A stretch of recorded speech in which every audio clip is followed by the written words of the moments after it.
Happy Monday to you here on The Fan. Midday show, 93.5, 107.5 The Fan. Draft is behind us for your Indianapolis Colts. And I got to say, maybe it is just the overall optimism of finally having an exciting quarterback within the locker room for your Indianapolis Colts. Maybe it's the fact that, as you would expect, there was a trade or two made by Chris Ballard as a standard operating procedure with any NFL draft. Or maybe it's because every position of need, at least in those first 4 rounds, was addressed adequately by your Indianapolis Colts. It's a great day on a Monday here on the Fan Midday Show in my mind. But not only that, it's also a great day because James Boyd at Romeoville Kid on Twitter of The Athletic covers the Colts for that great site. Nice enough to take some time with us.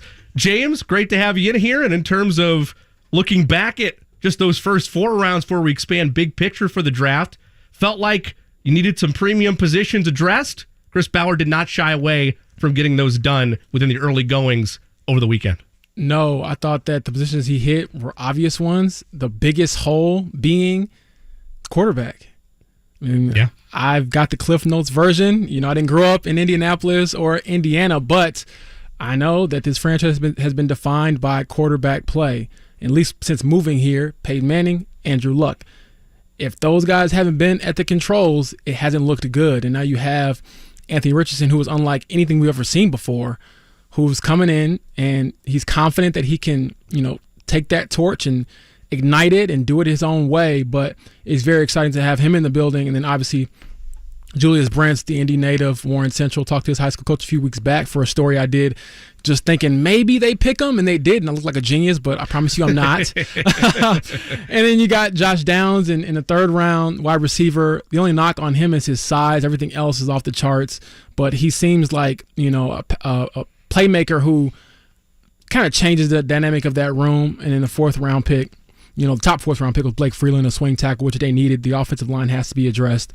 I think Chris Ballard has to address it even more now that the draft has passed. But we'll get into all of that. But, the headliner obviously is Anthony Richardson, him being only 20 years old, but looking like, as he called himself, an alien. The guy he looks like an Avenger for sure.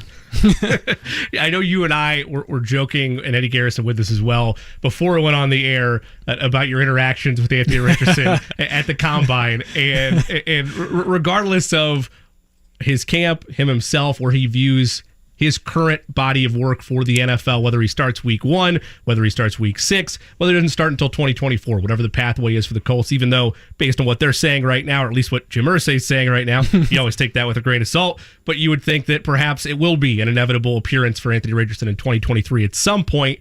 But the idea is, and it was the same thing in my mind with Will Levis, it's a project. It's going to take time. He's very raw, incredibly gifted, but it's one of those project type pieces where don't if say they're the right, P word. I'll say it because I will say it because there's enough of the discussion that we've had in this building. I won't drag you into it, but I'll drag myself in it because there's been enough discussion on it the last, feels like 6 months, even though it's only been 8 weeks, that he has the upside, he has the intangibles to make him fit with what Shane Steichen wants to do. He has, at least in terms of a build, the style of the greater names you've thrown around, like Jalen Hurts, like Cam Newton, something that Shane Steichen wants to try to build around. The accuracy is a legitimate concern. I say all that, I say the P word of project, when I wanted the Colts to take him, because I believe in what Shane Steichen can do, and I believe in what Anthony Richardson can improve on if it is just a matter of mechanics, if it is just fine-tuning a couple things here or there. That's a long preamble of looking at the selection in your mind and then how they built around him in the rest of the draft. Any surprises with how the proceedings played out after they made the selection of Anthony Richardson on Thursday night? Not really. I thought that they, got good depth, particularly that cornerback. I know that's not something he's going to be working specifically with. You would like him to stay away from throwing to cornerbacks. But I thought that was a positioning group that really was depleted after getting, Stephon Gilmore traded to Dallas, not re-signing Brandon Faison, who struggled last season. And now you're going extremely young at the cornerback position. But I thought offensively, it made so much sense to go get a guy like Josh Downs because he seems, at least watching the tape, talking to different people who've been around him, or at least reading their quotes about him, hard worker, but he's like a security blanket in the middle of the field, and you need someone who kind of just gives you a different flavor, outside of the receivers you have. You have Michael Pittman Jr., who is your number one receiver. You have Alec Pierce, who showed flashes of what he can be, particularly when you throw it up to him. I mean, the guy can go get a ball, but it seems like Josh Downs is going to be that guy that you really, if he comes into his own, can be a third down type of guy, someone who you just, kills you and keeps drives alive. And, you hear the adage in baseball, it's like, great teams score, we got 2 outs. Football teams, great ones, can keep drives alive on third down. And he seems like a third down type of guy. And again, the only knock on him is that he's 5'8", 171. But Chris Ballard was saying, like, it's not just looking at his weight and height on paper. It's looking at how it's distributed. He's got a really strong lower body.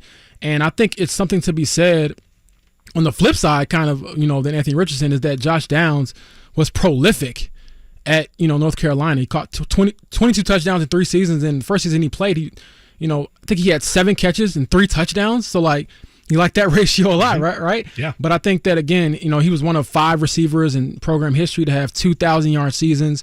So he's a proven commodity, and I think that really attracted them to him.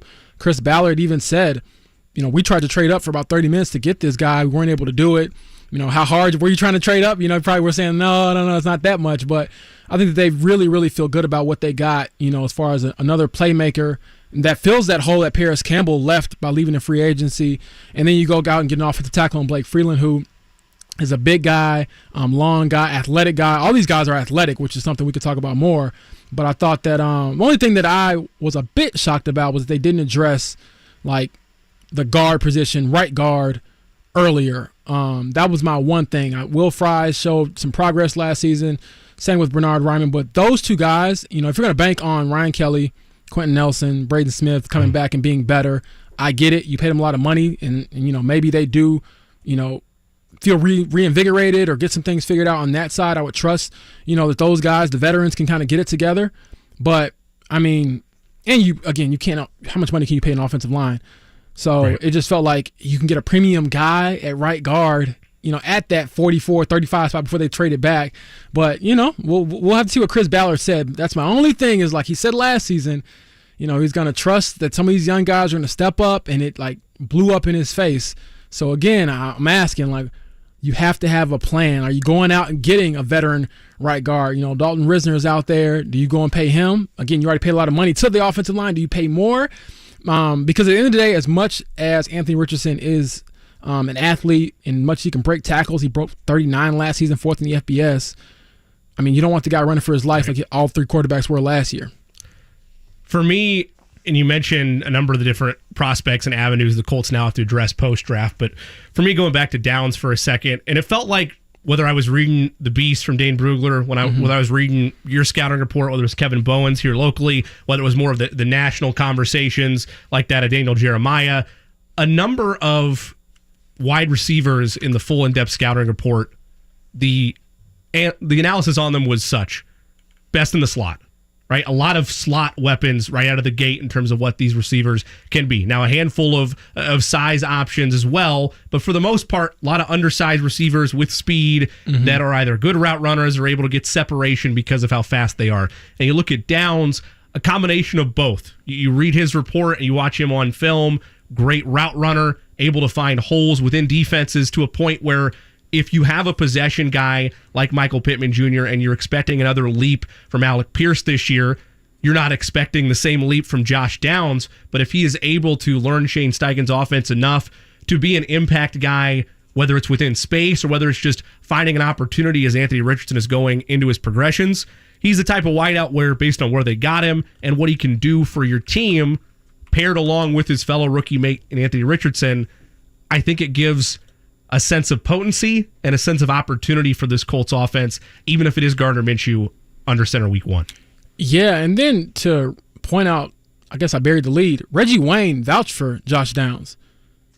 His word matters a lot. Sure. You think if he's saying that to Chris Ballard, and then, Lord knows if Jim Irsay hears anything from the greats that played for him, he's going to listen. And so I felt like with Reggie in particular, the thing about him is he was a technician. Very talented, very athletic, but the thing about being a wide receiver sometimes is not really how athletic you are or how fast you are.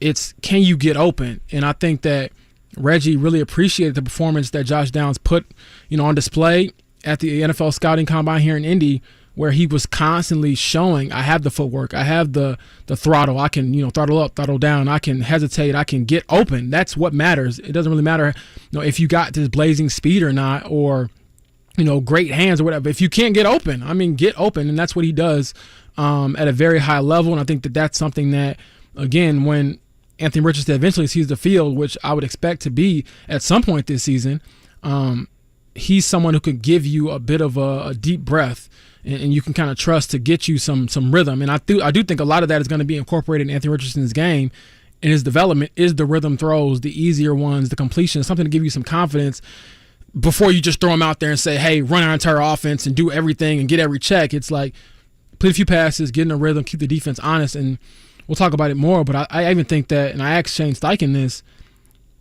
Richardson's floor is higher than people give him credit for because he can run. And he's got a cannon arm. He's actually better on like middle of the field, not middle distance and like deep throws, sure, than shorter throws. So he's pretty good, pretty accurate on deep balls. And so again, I think that him being able to run, having JT back there, takes so much pressure off him, and Josh Downs is another person who can do that along with Michael Pittman Jr., Alec Pierce. And we'll see. I'm expecting a big year from Jelani Woods as well, because, I'm just imagining Shane Steichen looking at this dude and going, this is a big body. He can run. He showed flashes of it last year. He probably had one of the best movie moment, type of things happen when you catch, touchdowns from the quarterback you grew up watching. Yeah. And so, again, I think the offense will look a lot different. It'll be very exciting. And the biggest thing is obviously Anthony Richardson. And I do think that Gardner Minshew was a great pickup in that not only had he worked with Shane Steichen for 2 seasons, knows the offense, but he's very self-aware. I don't think he's going to be mad when he has to go to the bench or mad that they drafted this guy and he's probably going to be the starter at some point this season and he's the future. He's very self-aware, very secure of himself, but also not selfish to the point where it's it will become a thing where we're talking to him and he's thinking, oh, no, this is my ship because he won 3 games. It doesn't matter how many games Gardner Minshew wins this upcoming season, if he plays, when he plays. What matters is the development of, this guy I'm looking at on my screen right now, Anthony Richardson, who is, again, unlike anything we've ever seen before. That's not an exaggeration. To score a perfect 10 out of 10 on the RAS, which is the relative athletic score, which dates back to the 70s, I believe. To get a perfect 10 is pretty insane.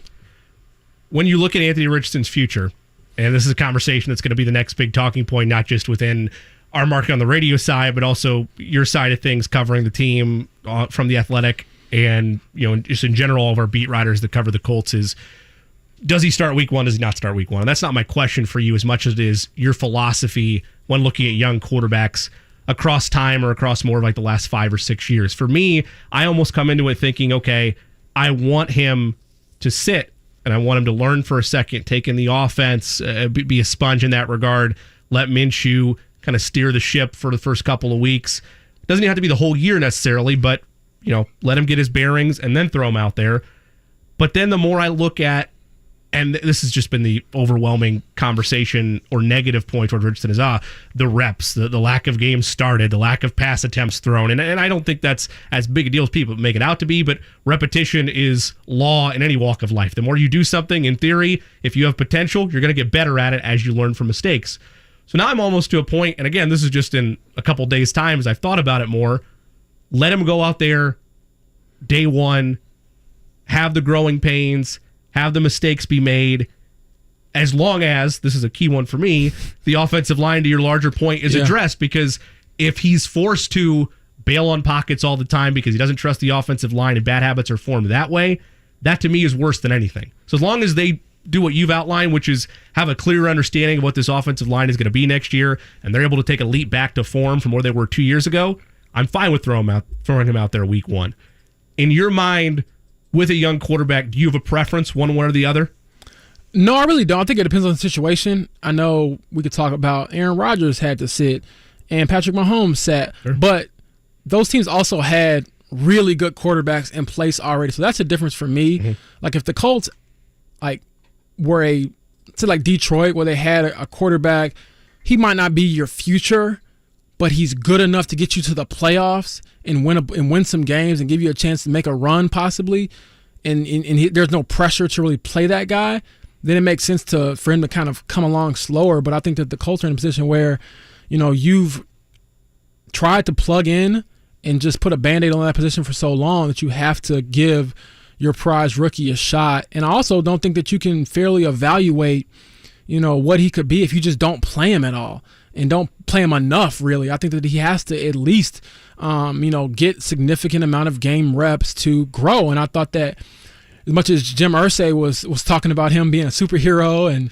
I think he said that 3 times, by the way. I was like, goodness gracious, which was so funny because, 2 nights before, Chris Ballard saying, hey, he's not Superman, let's not crown him yet. And Jim Irsay like, he's a superhero, he can do everything. But I thought that Shane Steichen's comments were the ones that rang out the loudest because he was saying, you get better by playing. I understand he played 13 games, and this was a Shane Steichen pick. Like, he was the one who was able to convince Jim Irsay, despite the inexperience, despite some of the throws where you're like, man, why isn't this guy going out here and performing better in clean pockets, and why is his completion percentage like this? He was the one who convinced Jim Irsay to say, hey, I can work with him. I can make him, into a special player. Now, is it going to happen overnight? No, but to your point, I do think that he has to play, and I wouldn't be surprised if it happens sooner rather than later. I mean, we'll see how things go throughout rookie minicamp, training camp, but right now, as I sit here on the first day of May, I wouldn't be like totally shocked if he started week 1, just because he has to get the experience, he has to get the reps. But even if it isn't week 1, I wouldn't, bet on him sitting and waiting until like week 14 to finally see him. Like, no, I think that this is something where as long as he keeps his head on straight, learns the offense, and again, the team doesn't have some crazy run where they win 10 games, which will not happen, by the way. I think that it's going to be smart for them to get him on the field as soon as possible, to get the reps, to get the experience, and to build confidence within your team. I mean, I feel like a lot of these guys are energized, they're so excited about this. I mean, you had DeForest Buckner, doesn't even play offense. He tweeted out, well, hey, we just got an absolute dog. And I'm like, this is Buck, man. And Buck's at a point in his career where he's not trying to go through a rebuild or wait forever for a guy to become the guy. So, again, I think it's very exciting, and I'm excited to see him, I guess selfishly as a writer, get out there. You want to write about the guy they drafted, and, I mean, quarterback, there's no other position like it in American sports where that much attention and that much pressure, that much success or failure is defined by that position. I want to get your perspective on this and kind of take the listeners behind the scenes. It's a unique perspective, especially for you, since your first draft behind you on the beat for the Colts. What was the whole lead up to not only the Anthony Richardson pick like, and I don't mean lead up as in like the last, since the combine, I mean just the last week in the lead up to Thursday night, and then overall, once you kind of got your bearings through round 1, what that whole process was like on your end as the picks came in. Yeah, so I'm an NBA guy. I grew up watching basketball, so I covered the Pacers draft last year. It's one night. They pick 3 guys, which is like a lot in the NBA, and then you're done. You're done after one day, and those guys come in the next day, and you're off and rolling. But it definitely was an eye-opening experience for me just to realize like how much goes into building a championship-level team, a really good team. The swings that the Colts took in later rounds, I'm like, okay, why did they take that guy, Titus Leo from Wagner? It's because he's extremely athletic. It's what he could be. Why'd they go after Darius Rush? Well, he had a second or third round grade. He slipped to the 5th round. Why not take a gamble on him? Jalen Jones, 7th round corner. He was a former 5-star recruit, super athletic. Maybe just take a swing on him too and see. So I think for me, it was just realizing beyond just the quarterback position, how much they value and really evaluate and really dive into these guys. Even talking to the area scouts afterwards, it's like, yeah, we were on Anthony Richardson, like 2 years ago, just on our radar. And, Josh Downs is someone we knew was going to be good for a long time. And so for me, again, it was just realizing, wow, this is a lot, Sure. And then I think after the first pick came in, and then that kind of gave everyone a sigh of relief. Even on the media side, it was like, okay, now we can get into the other things, which isn't, the stakes are high, but it just isn't as high as that pick. Because I think up until a week before, you had the national media saying it's going to be Will Levis. You had the local media like us, me and Zach, saying, hey, we're thinking it's going to be Richardson if we had to choose. And then you also had the smoke screen from Houston. What if they don't take a quarterback? Which I never believe, because I'm like, wait a second, I saw Davis Mills. You cannot fool me. Like, I watched this. And what's funny is, like, I watched him succeed, because they had the tie and then they actually beat the Colts. Right. And so I'm thinking to myself, there's no way you can start that guy and look your team in the eye and say you're trying to win games or trying to get better when you don't address the full position that you need. And so you'll hear fans, even some fans were saying, like, oh, how come we just don't punt and get Drake May or Caleb Williams next year? You can't think like that, because in the NFL with so much parity, and even in so many one-score games, a play here, a play there, you're picking, sixth instead of second or whatever. And so I thought that everything kind of settled in after Anthony Richardson. I got to breathe a little bit. I didn't sleep much throughout the weekend, especially with 9 picks on the last day. And just for everyone out there who doesn't know, they all hop on Zooms like 5 minutes afterwards. And when the picks are closed, it's like pick comes in, you find out who he is, you look him up online, you learn a few things about his background. Okay, hop on the Zoom goes off, they pick somebody else, you do the same thing again. And so it's just this cycle and cycle and cycle. And then Jim Irsay comes in and talks, got to stop everything to listen to what he's saying. Then when he's done, another pick comes in. And so it just gave me a lot of respect for what they do in the draft room, how much effort and attention it takes to really, do this well. I mean, even I'm doing mock drafts and I have no idea how you all do the real thing. Even like Dane Brugler, I'm like, you've scouted over 1,000 guys, and I'm like, how can I just know that whoever they picked, it's going to be here? Jake Witt, the last guy that the Colts picked, wasn't even playing football like 3 years ago, and he got a whole breakdown of him and where he lived and what his nickname was when he was 6. And so again, it was eye-opening, but also relieving, in the sense that we now know who it is. There's still going to be opinions. People are going to crown him or label him as a great player or a bust right away. But the truth is, bro, we're not going to know, until 2 or 3 years from now. But I think that we have to just see steps this season that they're moving in the right direction. It's a lot like we've been drawing parallels to this the last couple of weeks. It's a lot like the Pacers this past year, right? Yes. Like, based on where they were to start the season, okay, this is likely not going to be a playoff caliber team, but they're young, they're raw. You want to see growth, you want to see improvement game by game. Now, obviously, larger sample size of games in the NBA than the NFL, so the Pacers got off to that hot start, and all of a sudden there's a sense of, well, this could be a 3-seed appearance for the Pacers by the time it's all said and done. Doesn't end that way, but it still doesn't take away from the fact that you were hoping for strides from your young core in a similar sense, and regardless of when Anthony Richardson goes under center of this entire class, of whoever ends up making the official roster by the time week 1 arrives, you want to see growth from all those draft picks, like every team does, but particularly when you're in whatever word you want to use, not to make anybody upset in the Colts locker room, but whatever word you want to use, retool or rebuild, you want to see strides from this class, regardless of which picks you're focusing on. Absolutely. I think that's a huge thing. A lot of these guys you picked were further upside what they could become. And so you want to see, obviously, some are going to pop quicker than others. Everything Anthony Richardson does is going to be analyzed. I'll tell you right now, when I go to camp, don't count on me writing down every completion or incompletion just because, who cares? It's camp. I'll tell you, like, if he had a rough day or something like that, but I think that, again, you want to just be able to say you got better, at least in your direction. And I think that a lot of, you talk about retool, rebuild. I've had this debate a lot with fans internally. I've written pieces about it. What are you going to do? Because as much as you love DeForest Buckner, as much as you love Grover Stewart, as much as you love Ryan Kelly, these guys are on a different timeline, so to speak. They were, brought in and retained to win now. Yep. And you're not going to be able to win now. And so what do you do? I know Buckner has 2 years, after this upcoming season, he'll have 1 year left on his deal. Do you look at possibly moving him if he's has another dominant season?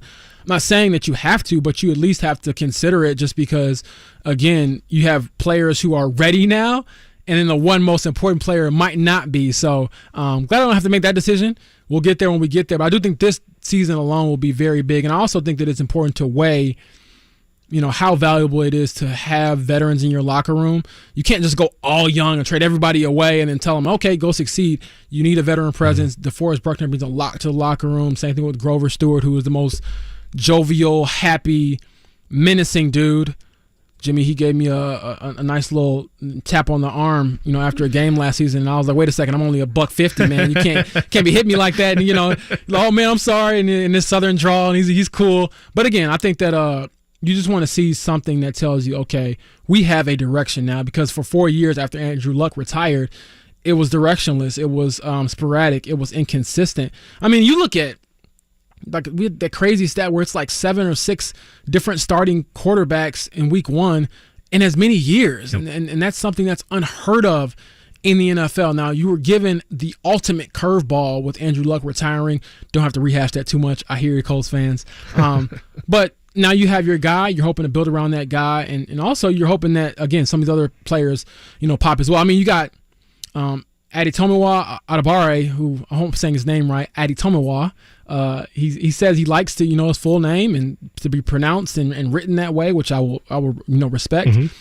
He was 280, 282, and he's the only player in combine history who's 280 or over to run sub 4.5, 4.49 in the 40. Like, he's an explosive player. So you hope that some of these guys, he's a bit undersized, but it's like, at some point, do these traits pop? And if you can hit on, obviously, Anthony Richardson, Juliuis Brents, Josh Downs, your top half, but some of these back half players, if you hit on 3 out of the next 6 or 7 guys, that's a really good draft. So I'm excited for it, and I'm excited to really, see the guys in person and get to know them as people, because you talk to them for 5 minutes on a Zoom, and they're excited and they're over the moon.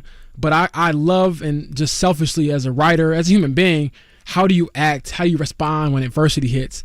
Particularly Anthony Richardson. I'm not even saying he's a bad person. He's going to pout. I'm just saying it's very easy to be loved when you're the guy with potential, but then when you don't reach it as fast, or when you have your shortcomings, when you have inevitably, because this league will humble you no matter who you are. When the league humbles you, how do you respond to that? And I think that is where we're going to really see who these guys are, what they're made of. But overall, I thought it was a really good draft class. It's something that, gets at least some fans off of Chris Ballard's back for the time being. That's James Boyd. I am Jimmy Cook. We've got a great show for you this afternoon on the Fan Midday Show. Eddie White going to join us around the corner. We'll get his thoughts on the draft and also some stories as well. Nobody knows more about the NFL and its history than the great Eddie White. Thor Nystrom, a Fantasy Pro, is going to join us top of the next hour. NFL draft analyst for Fantasy Pros. We had him on early through the process, get his thoughts and a grade for your Indianapolis Colts draft class of 2023. Then the voice of the Colts, Matt Taylor, at 2:30 will take us through his draft day and draft weekend experience and where the Colts go from here after filling most of their needs over the course of the 2023 NFL draft. But next, Eddie White, Pacer Sports and Entertainment, host of the world's greatest postgame show right here on these very airways, joins us on 93.5 and 107.5 The Fan.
Here in the DriveHumor.com studios for the Fan Midday Show with James Boyd and Eddie Garrison. I am Jimmy Cook. Plenty of draft reaction throughout the day, and we lead it off with the legend himself, Eddie White, host of the world's greatest post-game show, right here on these very airwaves on the Fan. Eddie, I want to lead off with this. You tweeted over the course of the draft. They kept panning over to those war rooms, and far more suits across the board than the Miami days with Coach Shula, eh?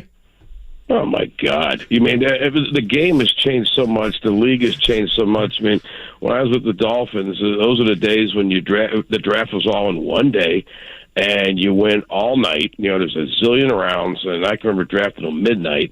And, you know, we had the catered food come in, and it was just really in the room. It was the scouts. And I don't even think our owner, Joe Robbie, came in the room because he didn't have a great relationship with Coach Shula, but it was like Shula, his scouts, his assistant coaches, you know, the media were in another room. And this is, you know, before ESPN. And, you know, so like guys didn't know who we picked till Shula walked out and said, hey, this is who we took in the fourth round, and gave a little blurb about it, answered a few questions, and went back. And it just hit me the other night watching these rooms. It's like, it looked like there was 200 or 100 people in the room. They're all in black suits. And again, I think I tweeted it looked like it was a national convention of funeral directors. I mean, it's like, what are these people doing here? I mean, I hope you're not taking a vote and said it's 87 to 83. We're going to take the DB from Alcorn State. I mean, listen, one guy's making the call at the end of the day on intel that has been, you know, taken over the last year. And, you know, but I get it. Maybe it's sponsors and family members and all this stuff, but it's amazing what they have blown that draft up to. I mean, again, then when I went to Reebok, we'd have the draft in New York, and you'd go to Radio City, and again, it was one day, and you do the draft, and boom, you move on. And now it's going all over the country, 3-day affair. It's incredible. So, Eddie, James Boyd here with The Athletic. Long time no see. We miss you in our media room at the Pacers. I always love seeing you, my friend. Good luck to you. I appreciate that. Yeah, I miss you all, too. Obviously, it was a fun season for you all over there. But over here, I guess in Coastland now, what is your take on Anthony Richardson and him being brought in? Inexperienced, super dynamic, boom, bust? What are you thinking? Well, as the great Don Shula, who still remains the winningest coach in the history of the National Football League, used to say when he would walk out to do his press conference the day after the draft, and the guy from Gary Shelton or somebody from the Miami Herald or Miami News would go, Don, we're giving you a B for your draft. And Shula would look at him and go, listen, if you really knew what the hell you were talking about, you'd have my job. He goes, I laugh at these grades. He goes, we all know this, but we still give the grades. Mm-hmm. We're not going to know if this was a great pick for 3 years. We won't know. And you know, I love it. Everybody, and they're right. Every market, we do it with the Pacers. They do it with the Dolphins. You say, hey, we're happy with our picks. We're happy with our draft. Well, sure you are, because this is all your intel said this is the guy that you want to have. But we won't know for 3 years. And, you know, and football has changed. I mean, as weird as it sounds, 10 years ago, I would have prescribed to what Gil Brandt, the great cowboy guru who drafted every cowboy from Staubach to Aikman, always said that the number one quality in a quarterback, it's not his height. It's not his mobility. It's really not even his intellect. I mean, people, they get caught up in the Wonderlic test. I mean, there's been some guys who didn't score well on the Wonderlic test who are in the Pro Football Hall of Fame. The number one quality that you need is accuracy. Mm-hmm. And number two is accuracy. You have to be able to throw from A to B in the wind, in the snow, in the rain. When you're under fire, you have to be able to do that. Now, because football has changed and the way defenses have changed, offenses have changed, accuracy obviously still very important, but not as important as it was 10 years ago. And that's football people saying that. It's not me. I've always said I know nothing about football. I just know a lot of people who know something about football. This kid is obviously going to be a work in progress. Now, the thing that you're going to see is this young coach, who I like, is a protege, brought into the league by Norv Turner. Norv Turner was the guy that Troy Aikman was devoted to in Dallas. In fact, when Aikman got inducted to the Pro Football Hall of Fame, who did he have induct him? Not Jerry Jones, not Jimmy Johnson. It was Norv Turner. What Norv Turner did is he threw Aikman into the fire. If you remember his rookie year, I think they went 3-13. He got sacked like 700 times, got destroyed. And Aikman said the most learning he ever got in football was his rookie year in Dallas when he lost 13 games. So I think you're going to see this guy thrown into the fire a lot earlier than maybe people think, and that's the only way you get better. Eddie, what parallels do you see for Colts fans and Pacers fans alike looking at the type of season the Pacers just went through with a young group that you were hoping to see strides for week in and week out? I would argue that we saw that from the Pacers this year. Colts fans likely have similar expectations in terms of how they judge this rookie class, no? Oh, I agree. I mean, I didn't think anybody thought we were going to win the NBA championship at the beginning of last year, and I don't think anybody thinks the Colts are going to win the Super Bowl at the beginning of this season. It's youth. It's work in progress. You hope to get better. You're looking for growth. You're looking to fill in some spots. I mean, if you were going all in this year, if a Colts fan would say, well, I think we're going to win the Super Bowl. Well, if you really wanted to believe that, did you go get that kid in with the Ravens, who the Ravens signed, or you go trade for some veteran QB and you go all in and say, okay, we're going to win this year? They're not doing that. They're going to build just like Kevin Pritchard did. And Chad Buchanan here, and incidentally, Chad Buchanan and Ballard kind of live in the same neighborhood, so they probably compare notes. But I think they're going down the right path. You're getting young kids in here. Let them grow. Let them see what they can do. The expectation shouldn't be that great. But you know what? Here's the biggest difference. In the NFL, in our league, we got to finish in the top. Now it's top 10, and then when you get in, you got to beat somebody best of 7, and then you got to beat somebody else best of 7. Okay, that's a chore. Okay, in the NFL, this is why sometimes owners, thankfully we don't have that here in Indianapolis. Sometimes owners get too itchy. There's been too many times that you've seen a guy come in and flip it, a coach, and really go from a 0 to 100 in one season. And you know why? At the end of the day, this season coming up, I know they play 17 games now. The Colts only have to beat 3 teams. You win your division, you go 9-8. Guess what they do? They give you a hat, they give you a T-shirt, they call you a division champion, and guess what? You got a ticket to the dance. And then you get lucky and you win one. Used to do that with marvelous consistency. Tom Coughlin and Eli Manning. They would whimper through the regular season. Remember, 9-7, 8-8, whatever, barely get in the postseason.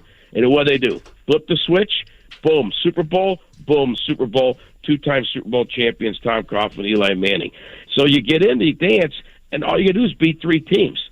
So am I saying, is it easier in the NFL than the NBA? Yeah, it is. But you still got to beat those 3 teams. Unfortunately for the Colts, the other 3 teams in the division, as Lou Holtz said, they give scholarships too. Okay, they're trying to win also. So it's going to be, I think it's going to be an exciting season for Indianapolis and that division, and of course for the league overall. So Eddie, let me ask you this. I got the impression from having a little Pacers-Colts crossover, but Bennett Mathurin, when he was drafted, he was supremely confident.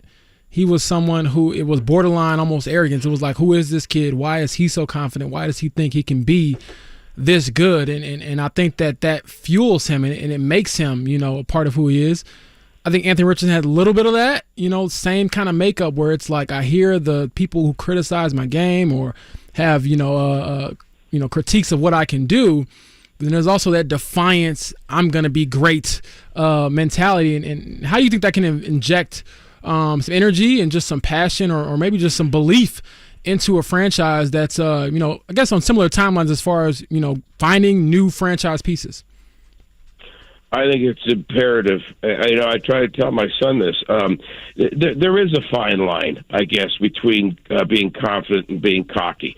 And maybe that line is I don't even know the definition of fine. I mean, what does that mean, fine line? What the hell?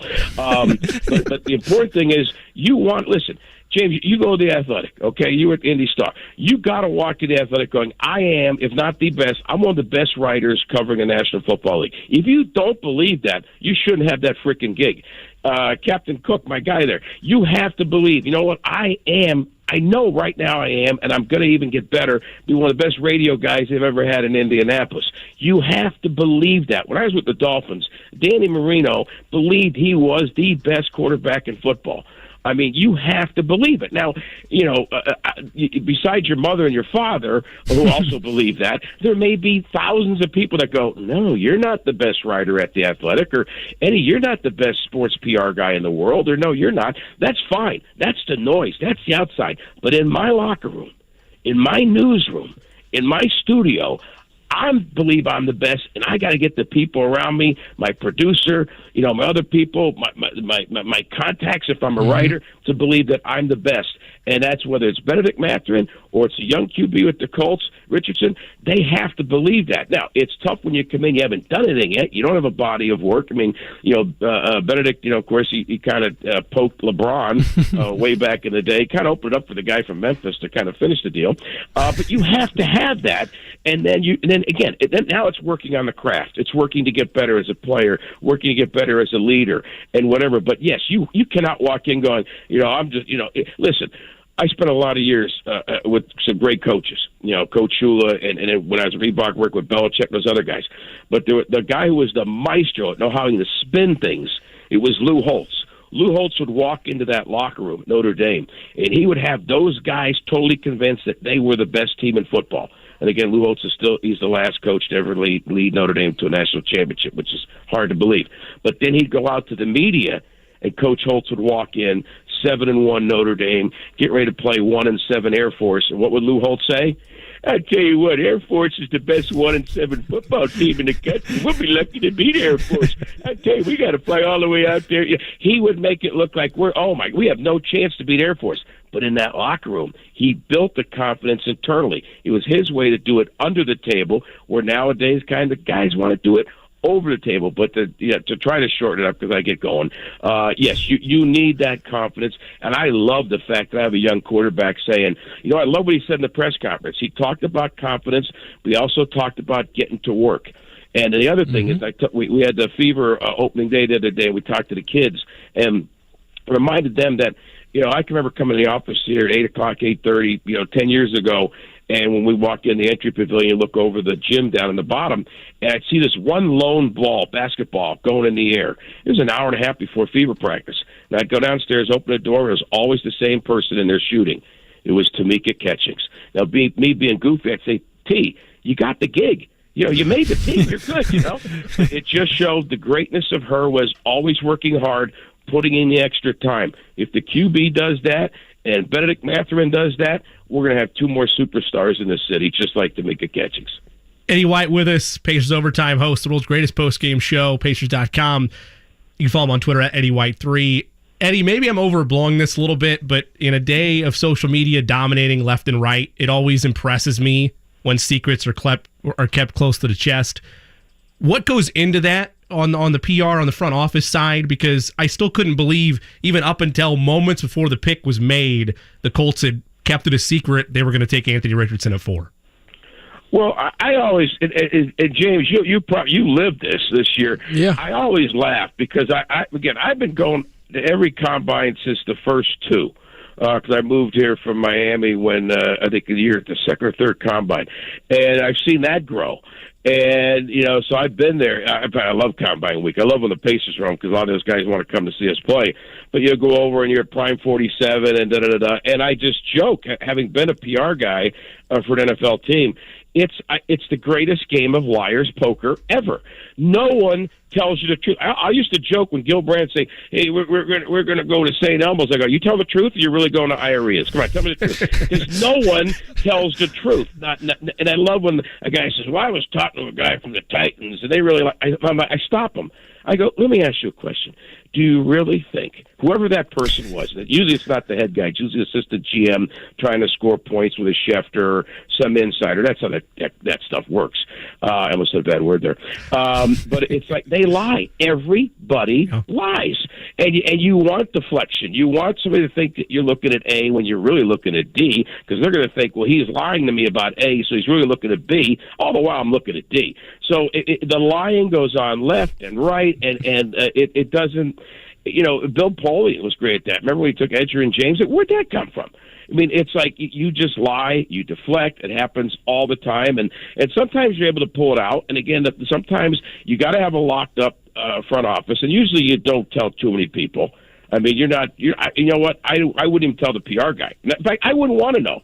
I would not want to know where we're going, because God forbid it came out. I don't need him going, I saw you having lunch with James at the Athletic at the Prime 47. Did you tell him we were looking at? No. I don't want to. No. But I'm not surprised that they would have pulled off. I mean, they know what they're doing over there. No, I'm not surprised. Eddie wants diplomatic immunity from anything that comes back on him. Eddie, absolutely. I'm not getting shot. I don't want to be like James Conner. You're too smart for that. Eddie, thank you for making time for us today, sir. Always appreciate catching up. Hey, next time I come out, I'll tell you my Eli Manning, Terry Hepner, Roethlisberger story from the draft back in the day. We'll get that one. We call it a teaser. You always leave me wanting more. All right, you got it, brother. Hey, good luck to you guys. All right, thanks, Eddie.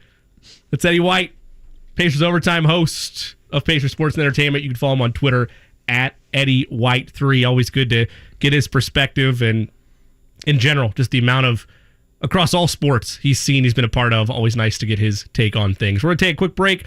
When we come back, we'll take a quick look at the AFC South, how things changed across the division, and why it might be fun again.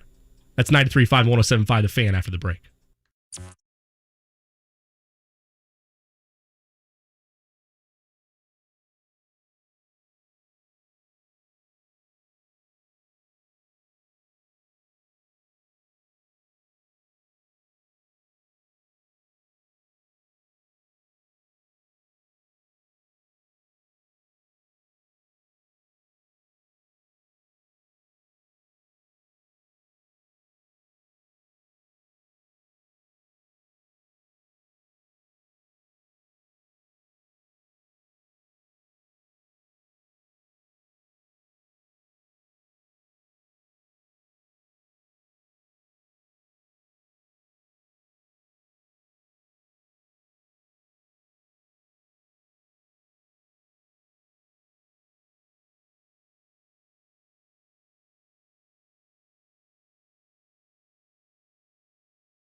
It is the Fan Midday Show, 93.5 107.5 The Fan, with Eddie Garrison and James Boyd. I am Jimmy Cook.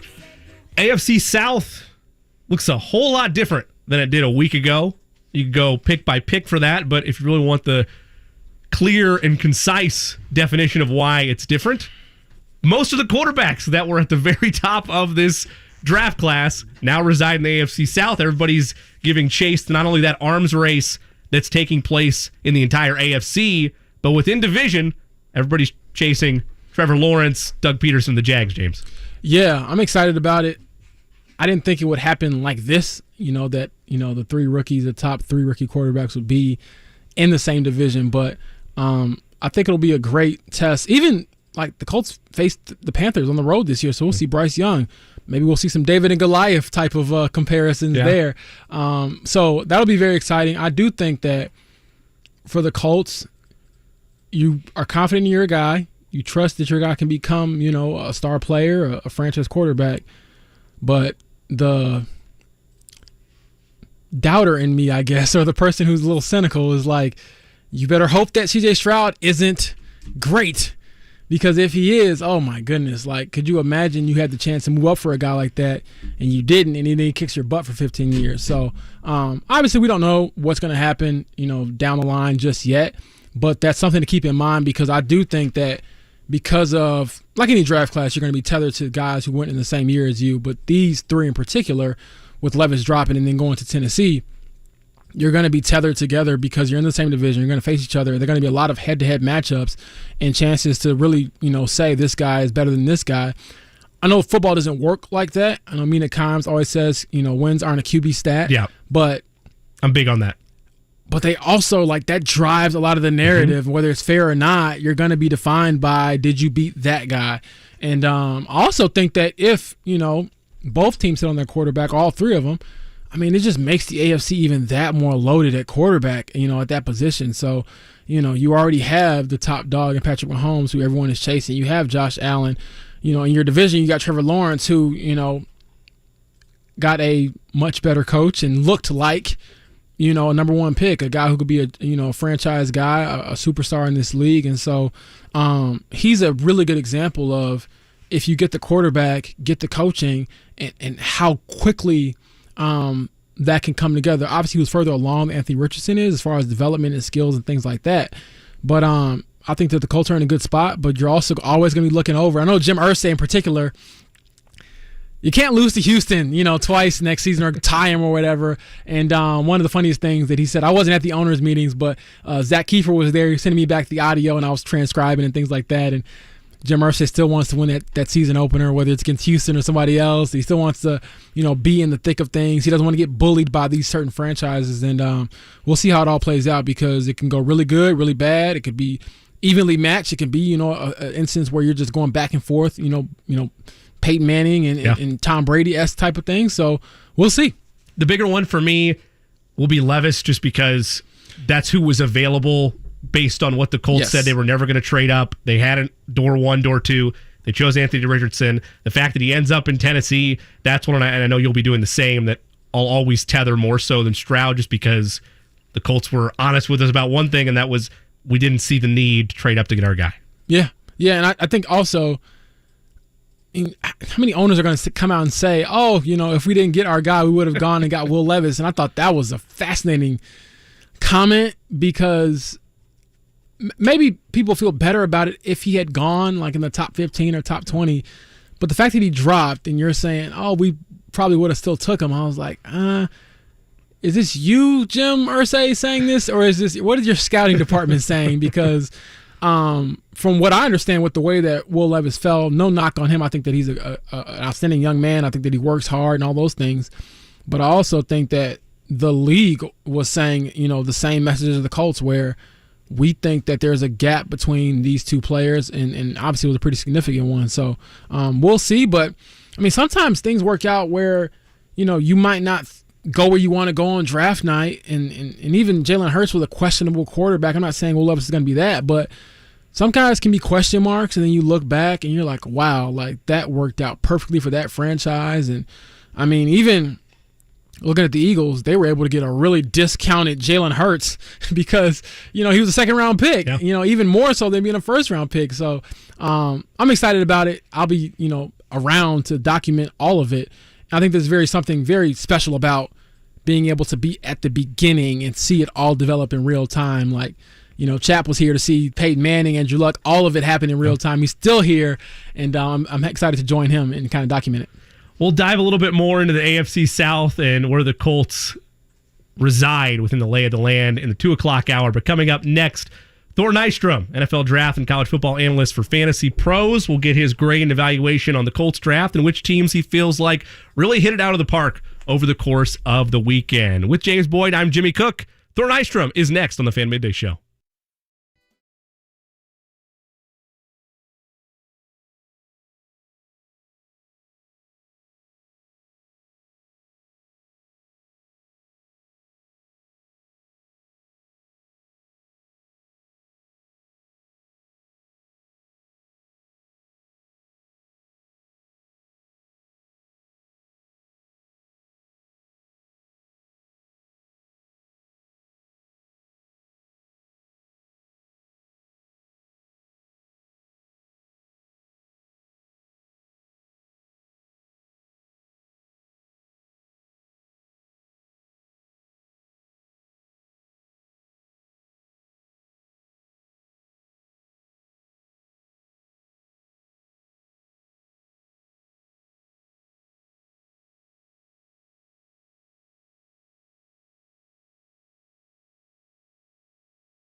Fan. It is the Fan Midday Show, 93.5, 107.5. The Fan. Not every day you get an opportunity to talk with a draft analyst, nay, someone that covers sports that has Greek ethos around him. But we get that today with Thor Nystrom. He is back with us here on the Fan, NFL draft and college football analyst for Fantasy Pros. Thor, you had an opportunity just a couple days ago to give out those draft grades for the AFC. Colts got an A+ from you. I want to dive into that in a second, but you were one of the analysts that we had on who felt like Anthony Richardson was the right play with where the Colts made their selection at 4, not trading up to staying put. When you look at the selection they made and ultimately Will Levis ending up in division, where do you feel about that storyline with Anthony Richardson going 4 and Will Levis going to the South in the second round? Yeah, I was going to say, I know why you boys are happy today. I mean, just a dominant draft for the Colts. And for anyone out there that doesn't know my draft grades, I grade on a curve. So I only give out a couple A+ every year. I also give out 2 Fs, 2 D-, 2 Ds. So to get an A+ on my list, you got to be at the very top of the NFL. And the Colts were during this process. They made the correct decision with Anthony Richardson, objectively much higher ceiling than Will Levis. And I think sneakily might have a higher floor as well. We can definitely get into that. But the concerns the NFL ended up having with Levis were the same concerns that I had all processed. So it wasn't terribly surprising to me that he fell into the second round. Thor, James Boyd here with The Athletic. I was a bit shocked to see the A+. A lot of I don't know, maybe I was in this bubble of just uncertainty. A lot of fans telling me, what is Chris Ballard going to do? Is he going to ruin this or is he not? But getting into, I guess, beyond Anthony Richardson, what picks really stood out to you? I know we've talked about it on my side, but who are some players where you're like, okay, that makes sense for them there? Yeah, I mean, almost every single one with the Colts. It's almost like they were drafting off of my board. I really liked the Juliuis Brents pick. The Josh Downs pick was great value. So was Freeland. My favorite pick, though, was Adebaware in the 4th round. Physical packages like that never slip out at day 2. They rarely slip out at day 1. To get that kid in round 4, the NFL has mitigated your risk for you. You now have this enormous dice roll on this kid, and you get all the benefit of his upside if he gets there. But again, all the risk was mitigated for you. I just don't understand why that kid fell that far. When you look at Josh Downs, you mentioned in your analysis this on Fantasy Pros that you feel like he can start immediately in the slot. Is that based on schematically what he'll be asked to do within Shane Steichen, or is it based on how he profiles to pick up an NFL offense? Both. Yeah. I mean, he's one of, this wasn't a very good receiver class, but if you're just looking at the guys who can come in and play immediately, he's one of the most pro-ready guys. He was getting pounded with targets each of the last couple of years, and the efficiency with that kid converting those into catches, regardless of, he creates separation for sure, but he's really good at catching the ball in traffic. For a smaller player, that's what really stood out about him. And again, UNC just pounded that kid with targets. A couple of years ago, UNC had really good skill talent, but that all left, and so it was mostly just Josh Downs, and they used him. And so he was put into some disadvantageous situations where, again, they were just forcing targets to him, and he consistently converted those into catches and then yards. So, yeah, I think he's going to play right away, and I think he's going to be a good starting slot in the NFL. So, Thor, you touched on a little bit briefly, and I had the same thought. What makes Anthony Richardson's floor higher than others might think? It's two things. First of all, everybody knows the athletic profile, which is going to convert into the running utility. Check out the LSU tape from this past season, the 80-yard touchdown where he got up to 22 miles per hour on the GPS or something like that. You have all that different stuff. But the other thing that I didn't think he got enough credit for during the process was his pocket presence. And that's the big difference between him and Levis. Like Levis, he would panic under pressure, and he didn't sense the pressure until it got to the gate. Sometimes he didn't sense it until the whistle had blown. He was looking up at the ceiling. Anthony Richardson has a really good feel for that. Not only that, he doesn't panic under pressure. And the reason for that is because he's the nastiest athlete to ever enter the NFL at quarterback. So he'll let the free rushers get within a couple paces of him because he knows he can just dart either direction suddenly and then just accelerate out of there. And so you see these rushers, they start to approach him very carefully, right? Like a lion has gotten out of the cage at the zoo. Like you have to be very very careful with Anthony Richardson, because if you over pursue on him, he's just going to run right by you. So that thing, and then also I thought he was criticized too much for the accuracy, the completion percentage, because if you just switch that to on-target percentage, he shoots up the rankings. Like the Florida receiving core last year stunk, and Anthony Richardson was learning his fourth different offense for his fourth different offensive coordinator in 4 years. Also had his fourth different quarterback coach last year. Now, those are going to tick up to fifth and fifth this year, but hopefully now he's going to get stability with the Colts. You're going to teach him, and he's going to grow there, and I think he's got a shot at hitting that ceiling. Get out of here with all that context. No, I'm joking. These are the things I tried to explain, Thor. Thank you for having my back. You got it. Thor, for him, one of the biggest attractions outside of the accuracy issues, I'm right there with you in terms of it was a bit overblown throughout the process, is the amount of snaps, the amount of starts, the age. When you look at today's NFL, when you look at Shane Steichen's offense and what the Colts have around Anthony Richardson right now, is it a pro and con game of whether or not to start him right away? Yeah, I heard that they were planning to do that. I would have waited a little bit.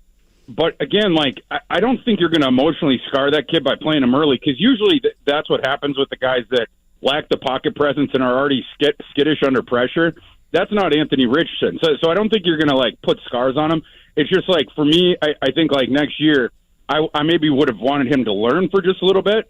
But I don't mind the Colts tossing him in early. Do I think he's going to be an NFL standout next year? No, but he's going to give you plenty of flash plays. And if you're, I don't think the Colts are going to be contenders next year, but you're just going to give yourself another good pick that then you're going to put with him next year, give him another weapon. I think it's going to be fine. Deeper into the draft, or deeper into their process, I beg your pardon, after Anthony Richardson, I know we've talked about already the value that you felt they were able to grab within their third, fourth, and fifth picks, respectively. But pick number 2 overall for the Colts, their second-round selection of Juliuis Brents. Where do you have him slotted as in terms of his ability to fill a desperate need for the Colts right away? Yeah, he can absolutely play right away. He was right around on my board, right where they took him. I think I had him 47th and cornerback 7. He's the longest. It's funny because they took the freak in the first round at the quarterback position, then they take another freak here, and obviously they weren't done taking freaks, but Juliuis Brents has the longest wingspan of any cornerback who has ever measured into the NFL Combine. And if it was just that would be one thing. But he also proved the concept of his athleticism during the process. He had a 9.99 RAS, and he didn't duck a test. His agility scores were ridiculous. He tested well enough as far as the speed goes, and he was explosive with the jumps. So you have all that stuff, and then you start to look at the tape, you go back, you're like, yeah, this kid is more athletic than I may have given him credit for right away. He started to open our eyes when we were down in Mobile for the Senior Bowl. Go back, and if there's any practice tape out there from Tuesday, Colts fans might want to go and check that out from the Senior Bowl day one. Juliuis Brents was erasing people off the face of the earth in those one-on-ones.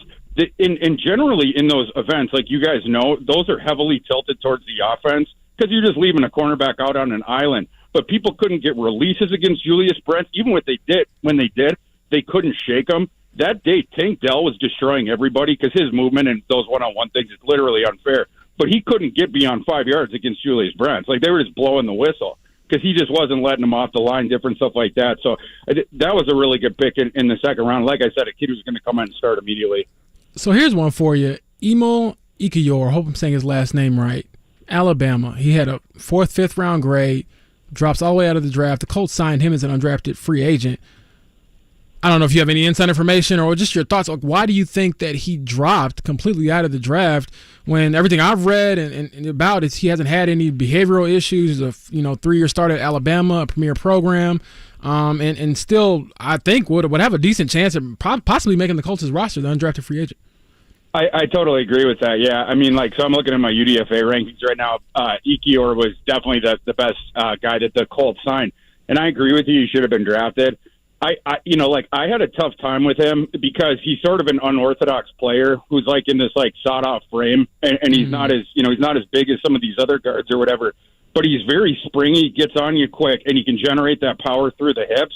And in that way, the guy that I ended up comping him to was Nate Davis because it reminded me of a lot of the same thing of like that sort of sawed off frame, but it's like a spring coming forward. And Ekiyor was really good for Alabama these last couple of years. So, yeah, like generally that kind of kid gets drafted, so it's a surprise he fell out.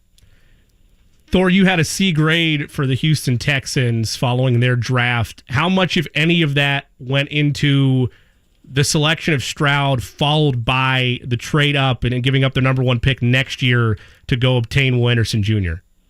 Yeah, that definitely had a part of it. I tried to grade the picks like in the value slots that they had, and like but that trade, yeah, I didn't love that just because next year's draft, the top 5 picks are going to be so valuable, and I expect the Texans not to be very good next year. So I'm not sure that I would have surrendered your first-round pick next year, but I understood what they were doing with that. My bigger issue with the Texans' draft, it was what came after that, like taking Juice Scruggs at 62 when I thought better centers were available a couple rounds later. I wasn't sure about that. They did get my boy Tank Dell, but some of the other picks, I just wasn't really on board with. And a lot of times I don't see the board like the Texans do, so it wasn't a surprise that I disagree with some of their picks. But, yeah, it wasn't a terrible process, and certainly you're infusing a whole bunch of talent with Stroud and Anderson, but giving up that first-round pick next year I think is going to hurt 1 year from now. Well, I'll just throw out there that I never believed that they weren't going to take a quarterback, so that was the worst smokescreen ever. But Thor, your take on the Tennessee Titans? Will Levis, obviously, he dropped in kind of a unique situation where you have 3 of the top 4 top quarterbacks in this class going to the same division.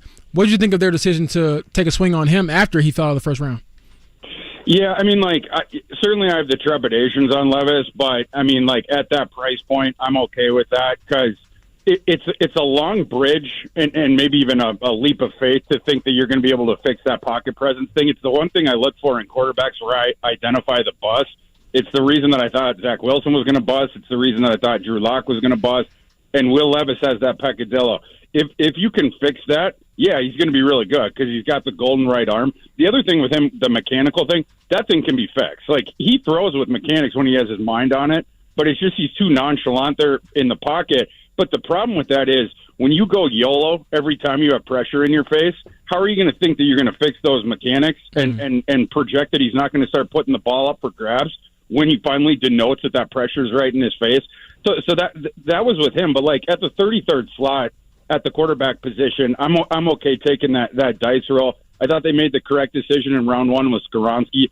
I love their third rounder, Tajay Spears, is one of my favorite players in the draft. With him, it's just, are the knees going to hold up? Because he had the 2 knee injuries in college. But if he does, the explosion's going to speak for itself. So I thought the Titans overall had a pretty solid draft.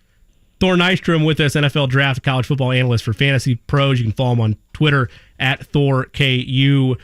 Thor, through your Colts draft analysis, they go ahead and address their offensive line needs or offensive depth needs with Blake Freeland out of BYU. In your analysis, we were discussing before we had you on, there's still a need for guard help there for the Colts, but potentially they might be able to have that in-house if Freeland surprises enough when training camp arrives.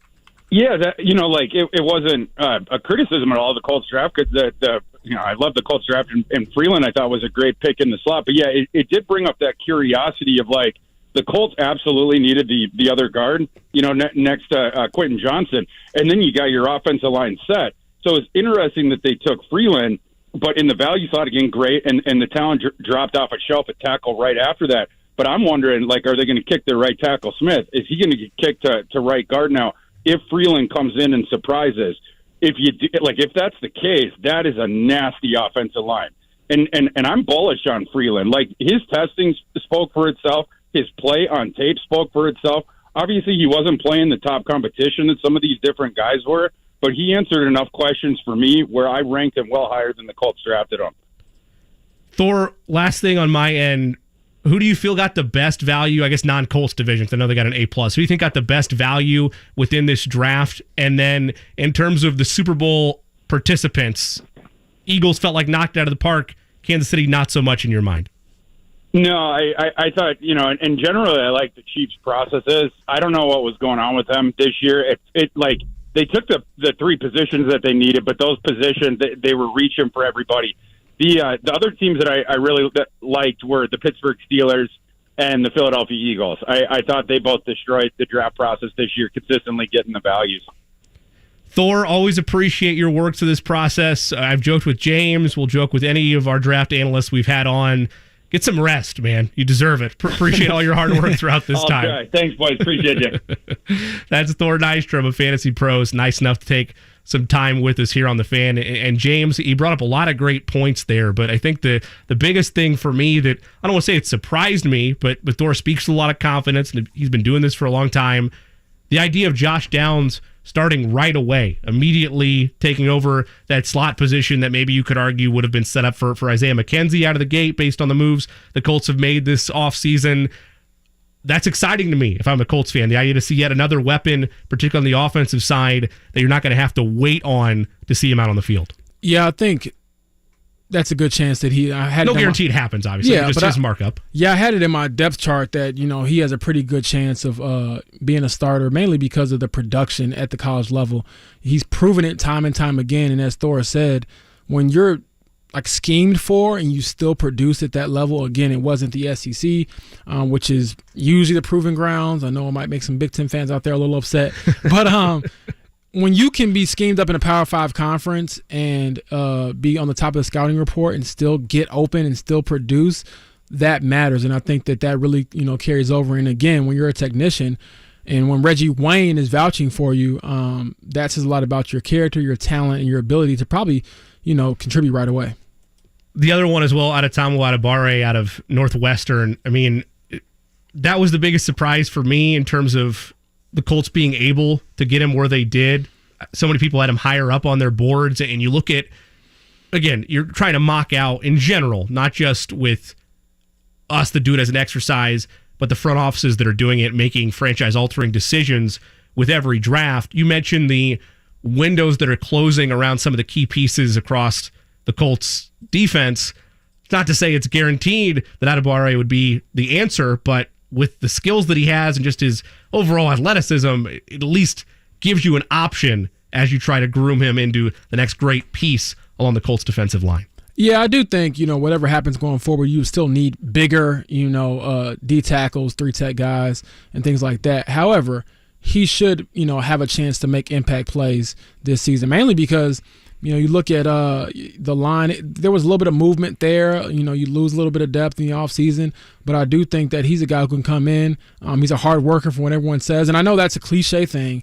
Everyone's a hard worker, but I tend to value it more when you hear it from the scouts who watched every single play, watched every snap and said that this guy plays with that type of motor and the type of energy that you need to, even make up for some of your deficiencies in other areas. And so, again, he's a bit of a tweener. And, he said he likes to play inside. He wants to play inside. That's where the Colts plan to play him. Ballard said he's going to be a 3-technique guy, but I wouldn't be surprised, if, they experiment a little bit. Does he go outside a little bit? Does he stay inside? Do they mix it up just to give him different looks and just to give the defense different looks?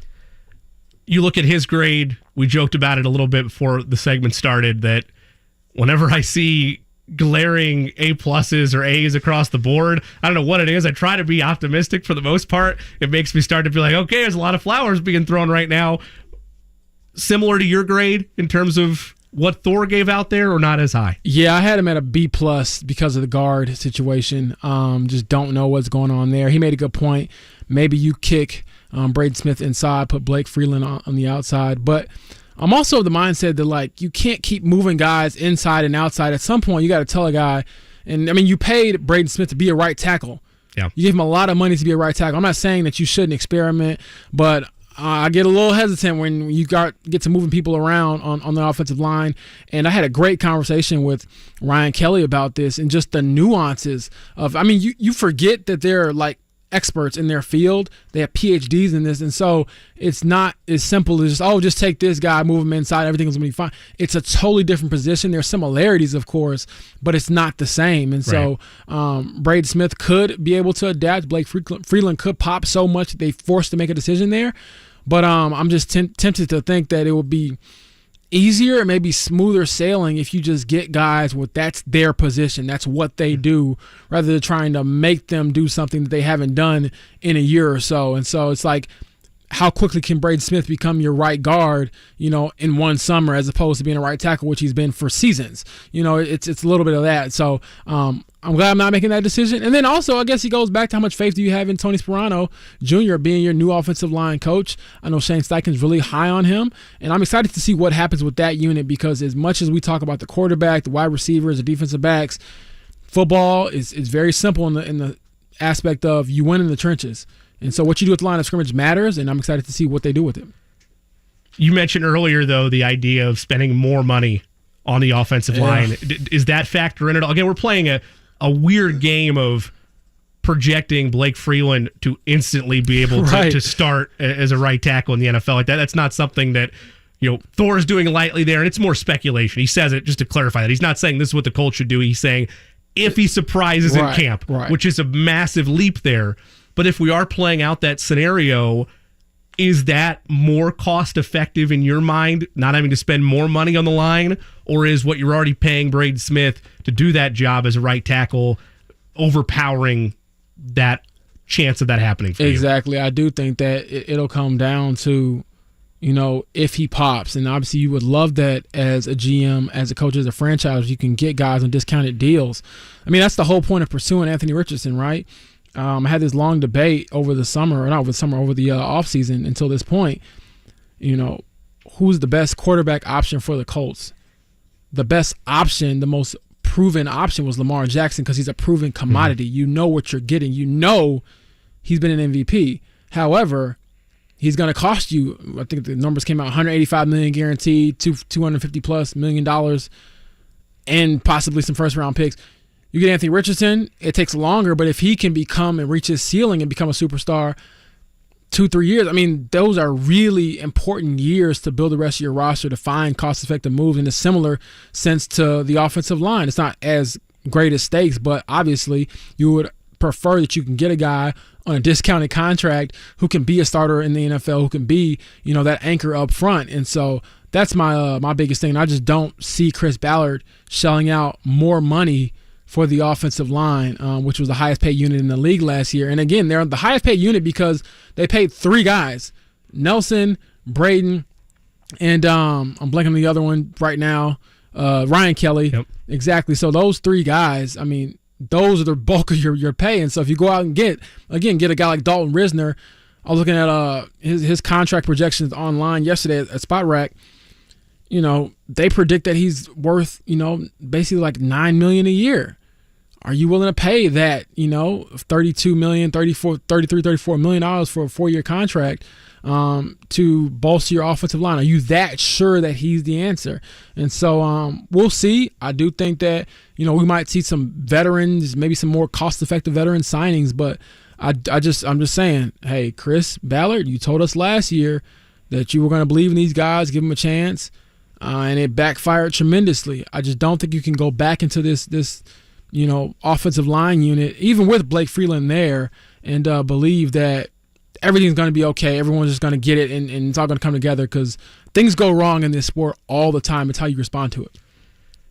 It's fascinating across the board, the issues or question marks that have surrounded the offensive line for the last season and a half, 2 seasons, and where do you draw the line of the biggest benefit of having Anthony Richardson outside of what he can do on the field, but the cost effectiveness of this window with him? Where do you want to spend the money? Is it more important on that end to address the offensive line? Is it more important, depending on what goes on this season, to surround him with more weapons in the free agent side of things, not just this year, but beyond? We'll look at that a little closer when we come back.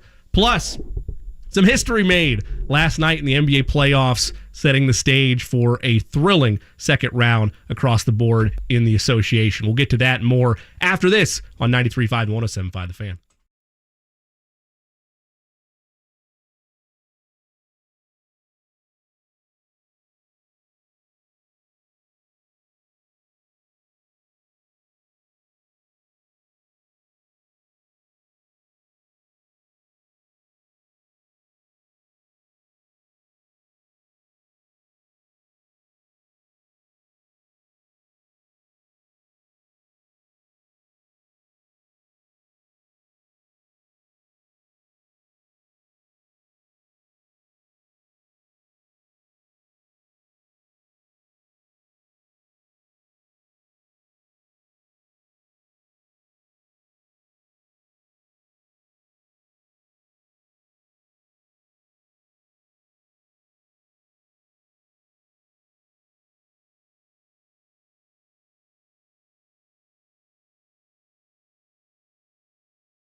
Fan Midday Show with James Boyd and Eddie Garrison. I am Jimmy Cook. Thanks for spending part of your Monday afternoon with us. History made last night as we leave the gridiron for the hardwood. NBA playoffs rolling through. Final game of the first round, Game 7, Warriors Kings. And if you doubted for a second what Steph Curry is capable of, if you doubted for a second that he belongs in that conversation for best player in the world right now, if you happen to let yourself flicker that way for just a moment, you were proven wrong last night. 50 points, most in a Game 7, 20 of 38 shooting, a masterclass by Steph Curry, as we've at times taken for granted, I feel like, over the course of his career and over the course of this dynastic run by the Warriors. I don't know, man. He missed 2 free throws in a row. So Steph was a little off yesterday. But as I was saying on Twitter after the game, he's the best player in the world right now. And I think that him and LeBron have been the best too, just sustained-wise over the last decade or so. I know there's been blips, with is it Kawhi? Is it Giannis? Is it KD? It's those two. And to get another chapter in that story, in that book, is really cool. I also think that with Steph, his will to win is sometimes, I think, understated because of how mild-mannered he usually is. I mean, he's a consummate professional. He's probably one of the easiest superstars to work with, I'd imagine, because he seems very egoless, even though he is a legend already. And so to see him basically say, we're not losing, was greatness personified. I thought that it was fantastic to watch because they were going to lose. They had nothing else going besides Kevon Looney. He played fantastic. I mean, he bullied Sabonis, just killed him on the glass. But Klay Thompson, one of the greatest shooters ever, built a house yesterday with a bunch of bricks. Andrew Wiggins played pretty good defense, 5 for 16. He was throwing up bricks as well. Steph Curry just said, get on my back, my 6'2" back, by the way, and I'm going to carry you to the finish line. We're not losing. And so I thought that it was, a tale as old as time as far as sports go, where you have the young up-and-coming teams and players. De'Aaron Fox looks fantastic. I think he's a star in this league for years to come. But it's like, no, like we still got some time left in this dance, in this fight to keep going. And I thought that Steph Curry was fantastic and just really fun to watch. He's the greatest show in sports when he's on. Like when he's on, well, I would say American sports because, I mean, when you see on and Mbappe and others, sure, like it's different. Yeah. But basketball-wise, I mean, when he came here to Indy last year when I covered the Pacers, it was like Moses. They had to part the Red Sea for him to go out on the court because fans are hanging over.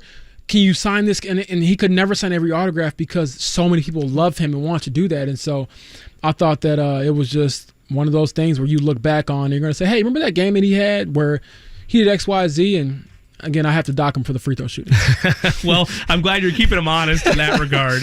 And for Pacers fans, whether you were drawn to the Sacramento Kings because of the Domantas Sabonis tie, because you wanted to see him do well and you were happy for him getting an opportunity to potentially go capture a Larry O'Brien trophy, if that was the avenue for you, great. But if not, I think there's a lot of parallels or a lot of feels for Pacers fans around the Kings because, yes, they're in California, and yes, it is it's not LA, it's not the Bay, but it's big city life in that regard. But you still relate to them because they've had so much suffering in their own right. They often have to perfect things in the draft exactly like the Pacers do. And in previous iterations of the Indiana Pacers, I'm thinking back to Paul George's run here, young teams, hungry, ready to go and push the old guard away. Back then it was Pacers Heat, Paul George, LeBron. This iteration of the Kings, it has that same vibe to it, trying to push away the old guard, trying to take that leap, and ultimately the big brother in this scenario, the Golden State Warriors, not ready to give up that crown. Yeah, they're a piece away, and I know that sounds mean because they were the 3 seed in the West, but I think when you get to the playoffs, you see that there's levels to this. I thought that De'Aaron Fox rose to a different level. I thought Sabonis was okay. There were times where you were saying, man, you're an all-star, you got to play better. I think that his hand really hurt him. I know I was hard on him on Twitter, and I was partly joking, but I think that his hand really did bother him more than he was kind of letting on. Because I was looking at him like, man, he's not even shooting like these little 5-foot, 10-foot shots. Like, how much is that affecting you? However, I still think that with Steph, there's that quiet confidence, there's that burning desire. And then he's also he has what I call like the FU like shots where he just demoralizes you. You know, where he does that better than anybody in the NBA, because to me, his 50, his scoring, his playmaking, those things, because they embarrass you. Like, you can play the best defense ever and he shoots from 40 feet and he swishes it. Or you can come up on him, he dribbles past you, throws like a underhand floater to the sky and hits nothing but the bottom of the net. That is demoralizing. And then even the most backbreaking plays of this Warriors dynasty, in my opinion, are that Kevon Looney, Draymond Green, offensive rebound, kick it back out to Steph, who just missed because he's human, and then he hits it, and you're like, oh yeah, he's still a god. So there's a lot of just competitive fire within that guy. I had a chance to see it up close because last season when he came here, he was close to the record, so the 3-point record, and everyone kind of descended on Indy. So I was able to really see how he operates at a level that is different than everyone else. Handle the spotlight, handle the pressure, and be, in my opinion, one of the best ever. And I think that there's going to be a serious debate about where he ranks all time. I kind of hate the list thing, but I'm not mad at anyone who says, you know, when he hangs it up eventually, he's top 10 all time, because the greatest shooter ever, if you're telling me the greatest shooter ever is top 10, I probably can't argue that. And I thought he had this great line yesterday, Jimmy, where he goes, someone asked him, how do you stop Steph Curry? And he's like, well, you know, I hope we never find out. And I'm like, I don't know if we're going to, because he's one of the greats. Shifting out east for a second, it has become, in a rather quick counterpunching like motion, a truly wide open East in that regard. Mm-hmm. And maybe the obvious answer to this question is it's Boston. It's going to be Boston. It's a very easy path for them. If you're just outside looking in, you're going to end up facing, if you get past Philadelphia, either Miami or the Knicks. You've matched up pretty well with both of those teams throughout the course of the regular season. From a lineup standpoint, you should probably be able to hang your own there. Switching to Philadelphia and game 1 tonight of that series, saw a tweet, Joel Embiid, he was at shoot-around, but he's doubtful to participate because the knee injury he had, Shams Charania had broke this a couple days ago, considered to be a grade 1 LCL sprain. Another just heart-aching, truly devastating turn for Joel Embiid in his career, unable to stay healthy. Where is the East at for you with all those storylines ongoing? And that's not even talking about Miami's win over the Knicks in the Garden yesterday. Exactly. I think that Boston is the clear favorite. They should be. Things have kind of really broken, fortunately, for them.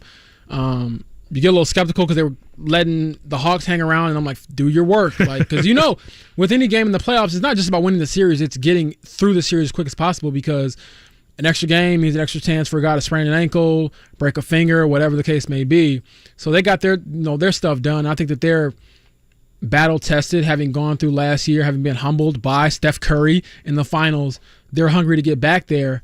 But something about Jimmy Buckets, man.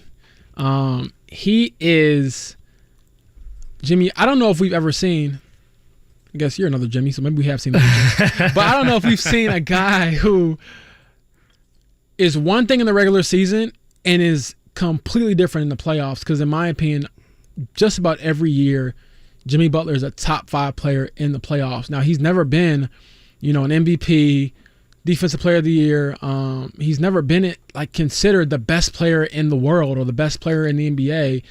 But come playoff time, you're like, is that Jimmy Butler or Michael Jordan? Because the stuff that he's doing, and I'll say that in jest, but I mean, 56 points to you know, put, you know, Milwaukee on the brinks, comes right back, has another 40-plus game, has the play to even send it to overtime, then comes out, you know, helps them knock off the Knicks at home. I get it, Julius Randle wasn't playing, but remind you, the Heat are without Tyler Hero, one of their leading scorers, you know, one of the best shooters in the NBA, and Jimmy's just saying, get on my back and carry me. So I think that you look at playoff performers, I got to throw him, Devin Booker, and Steph Curry in like the same category of just being unbelievable so far.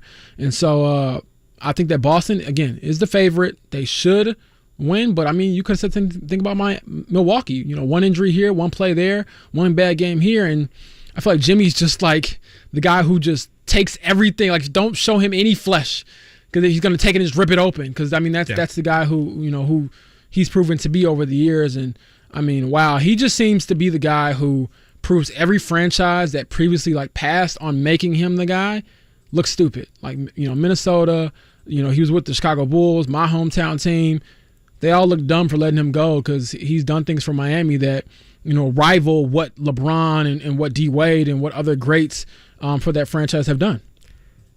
He is the prime example, and you can use this for Steph, you can use it for LeBron, you can use it for Jason Tatum, you can use it for all the star players, but he's a prime example for if you have an elite level playmaking talent that can go get you whatever you ask, 25 one night, 40 the next night. And I'm talking, I guess, specifically playoffs for him, because like you mentioned, there's times, and it happens with every superstar, it's not always this high level night in, night out during the regular season. But over the last 2 or 3 postseasons that he has been a part of, he is the prime example for any franchise that is looking for what's the answer, what's the one piece we need to get us over the top.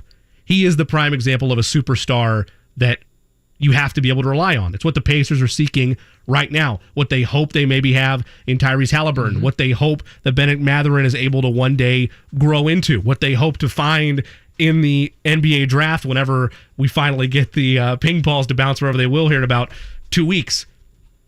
And to think of where Miami was, a couple bounces here or there away from being an afterthought in the play-in tournament to now 3 wins away from a trip to the conference finals, it goes against my entire realm of thinking, which is if you're not fully confident in yourself, particularly in the NBA, Eddie White mentioned it, if you're in the NFL, it's a 1-game sample size, you could always surprise somebody. But the way the NBA is built, more often than not, the best team wins.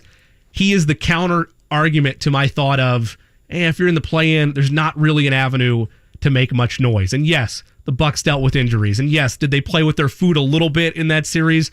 Came back to bite them in the end. But that is what you're fighting for if you're a team that's on the bottom level of the conference with 2 or 3 weeks to play in the regular season. Once you have that guy, you believe it doesn't matter what your seed is. Anything's possible for your team. Absolutely. I think that, to make another sports reference, Jimmy Butler, he gives you a puncher's chance, and he's Tank Davis. He hits you in that rib cage, hits you in that yes. that liver area, and you drop. And so again, is Ryan Garcia not a great fighter? He was undefeated coming in. So again, if you just expose a little bit, it seems like Jimmy just pounces on it. Arguably as good as anybody else in sports as far as pouncing on weaknesses, taking advantage, and no one's going to cry for you because, I mean, in the criticism I had with people who were trying to defend Giannis, who had 38 points and 20 rebounds, you missed 13 free throws in a 2-point loss. You had 7 turnovers in a 2-point loss. He looked scared at the end of the game. He almost threw the season away because he didn't want to go to the free throw line. And again, that's something where I'm like, man, I thought this guy was the best player in the world, and now he's kind of flailing a little bit. And so there's flaws there. There's levels to this. I think Giannis is still going to be, great for years to come. But Jimmy, I think, is kind of like the party pooper type of guy. He comes in, crashes the party, knocks a table over, makes you clean it up.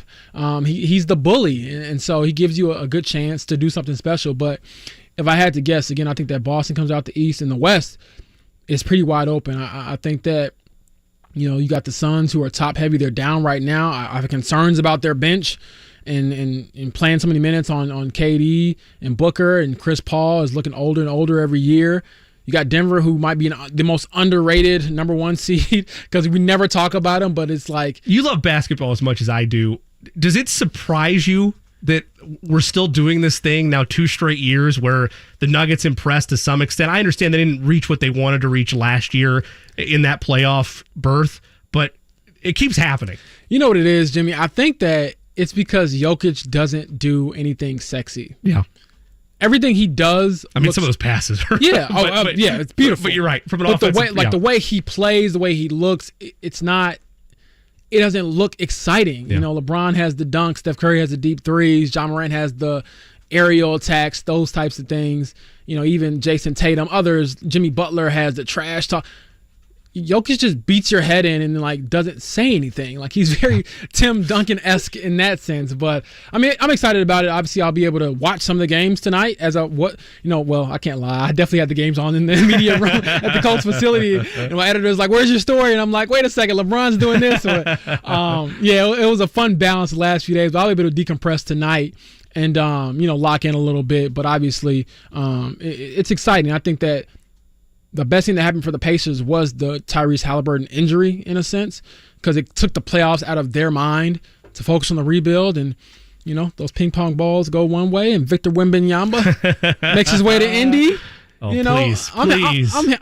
I'm throwing out all the optimism. You know, some of this might stick, some of it might not. But I do think if they get a generational player in this draft, and it really does take a ping pong ball to bounce your way 1 year. I mean, because you look at it, Milwaukee wouldn't be, you know, a championship level team had they not drafted Giannis.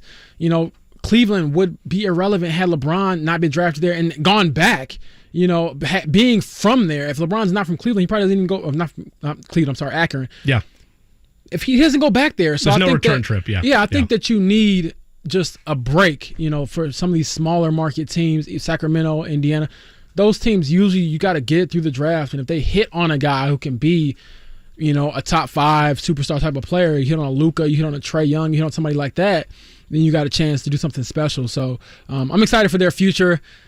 Still like missing it in a way because I'm like, dang, man, like, you know, but if they get Wemby, I don't think the Athletic would mind me making my way over to Cambridge, so we'll see. Well, I'm glad you mentioned that, because coming up, since we do have James in here and he's been able to cover both sides of town in regards to both the Pacers and the Colts, I want to get your evaluation of where the roster's at right now. Obviously, our attention's going to turn a little bit, of course.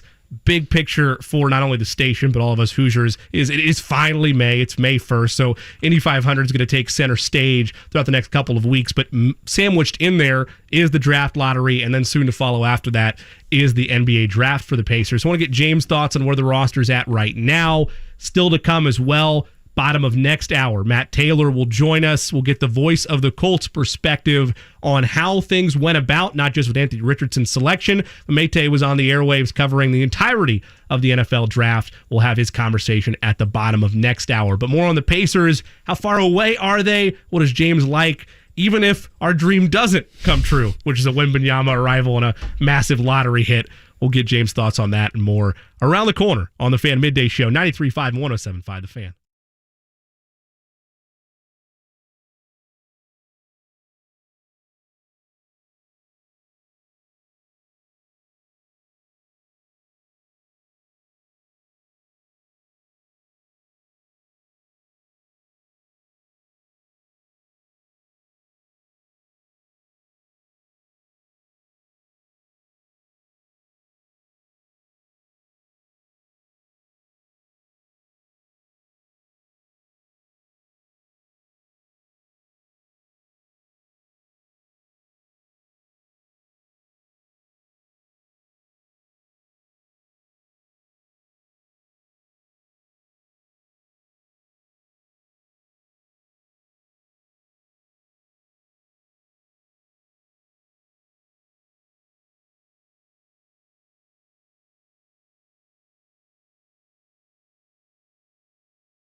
Jimmy Cook and James Boyd with Eddie Garrison on the Fan Midday Show.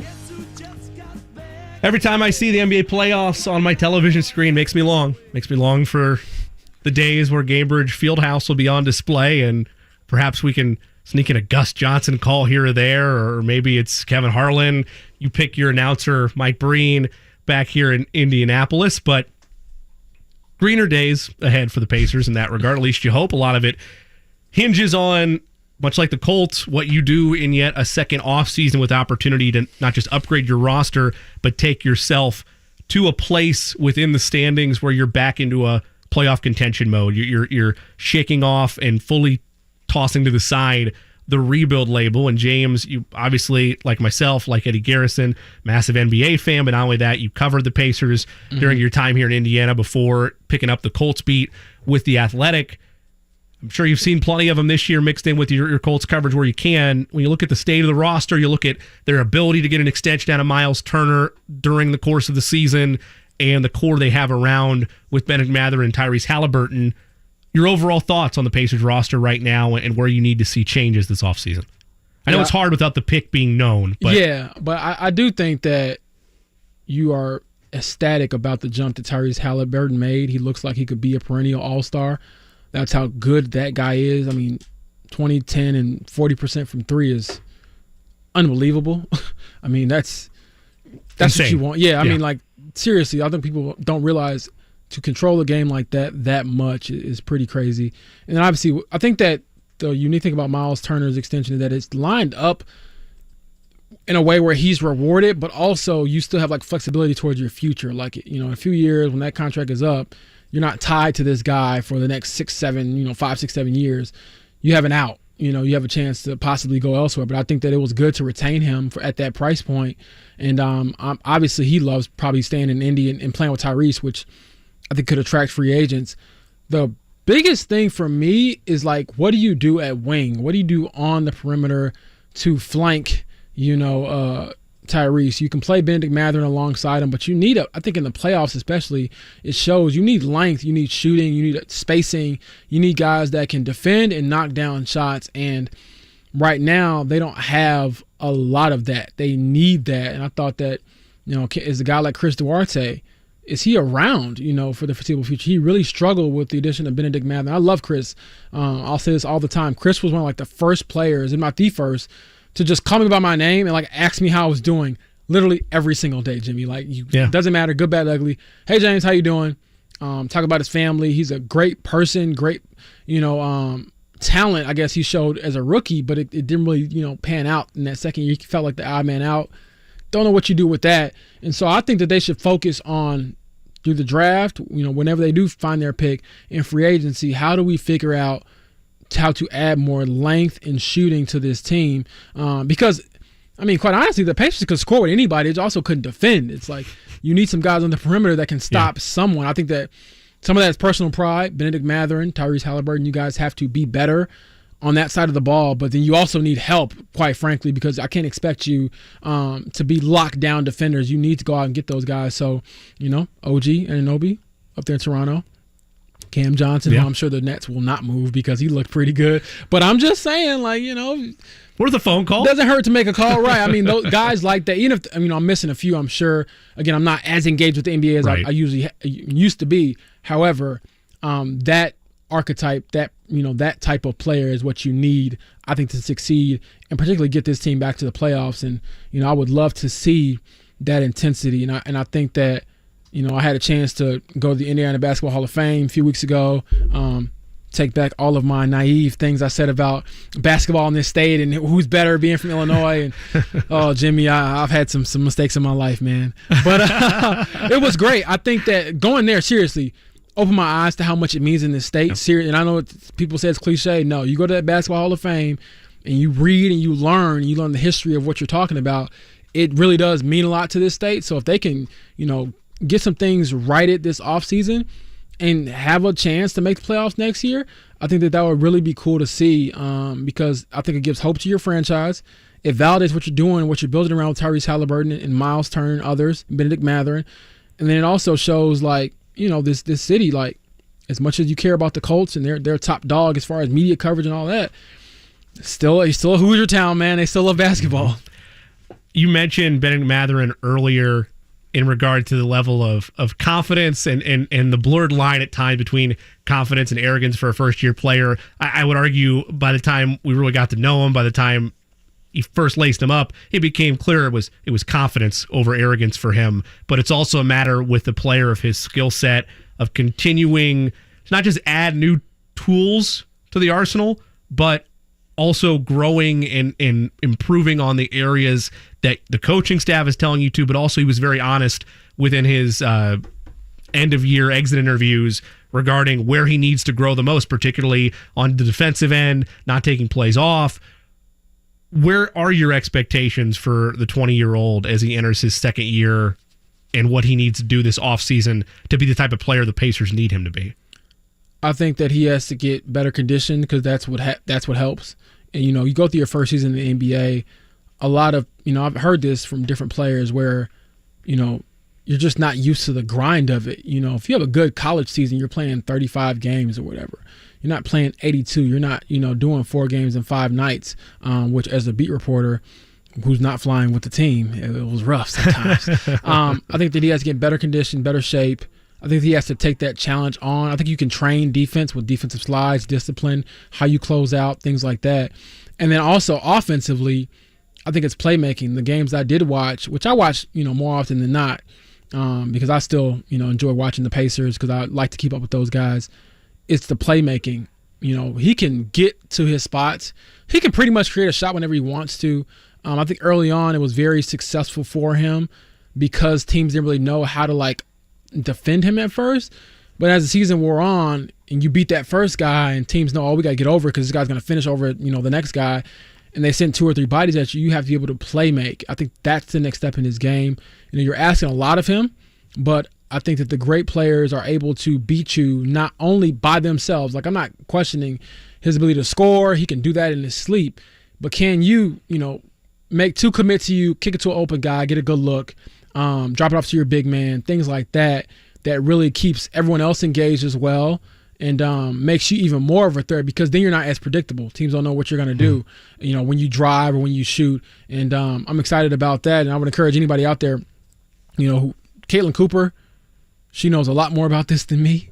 Make sure you check out her stuff and read her stuff because it's very informative in my opinion. And I think that she's always done a great job breaking that stuff down. But those are the glimpses that I've seen or the areas I think that he has to improve on. And I think that he will improve on because he has that competitive fire. One of the greatest stories I remember about covering him was when Rick Carlisle was saying after they worked him out before the draft, he was so mad that he didn't, make him out enough threes during this drill that they do to ring the bell. And so he came back that night, to ring the bell and worked out again. This is before he even made the team, before he got drafted, before he knew he was coming to Indy. I think that was what sold them on him is that he works. And so I wouldn't put it past Bennedict Mathurin to have a really significant jump from year 1 to year 2 after having the experience he had this year. I'm right there with you. And it feels like the accountability is there from the example that you just gave before he was even a part of the Pacers to just the ability to acknowledge it all when you have those exit interviews, when you're able to close everything down for the season and decompress and self-evaluate where you're at. The old adage, of course, is, all right, well, words are words, but we need to see it put forth on the court. And if you are going to look at it from that perspective, I think he's more than capable of it.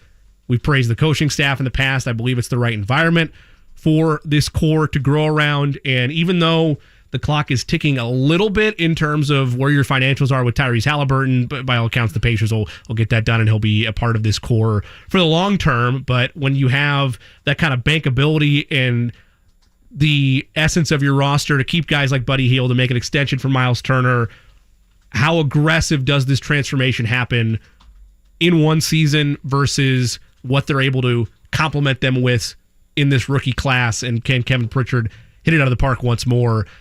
Is all fair questions, but all tasks that I believe this Pacers group is up for.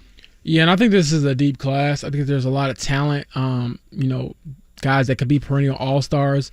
You got to see where the ping pong balls bounce. I'm not ruling out Victor because, why not? Why not? You didn't make the playoffs.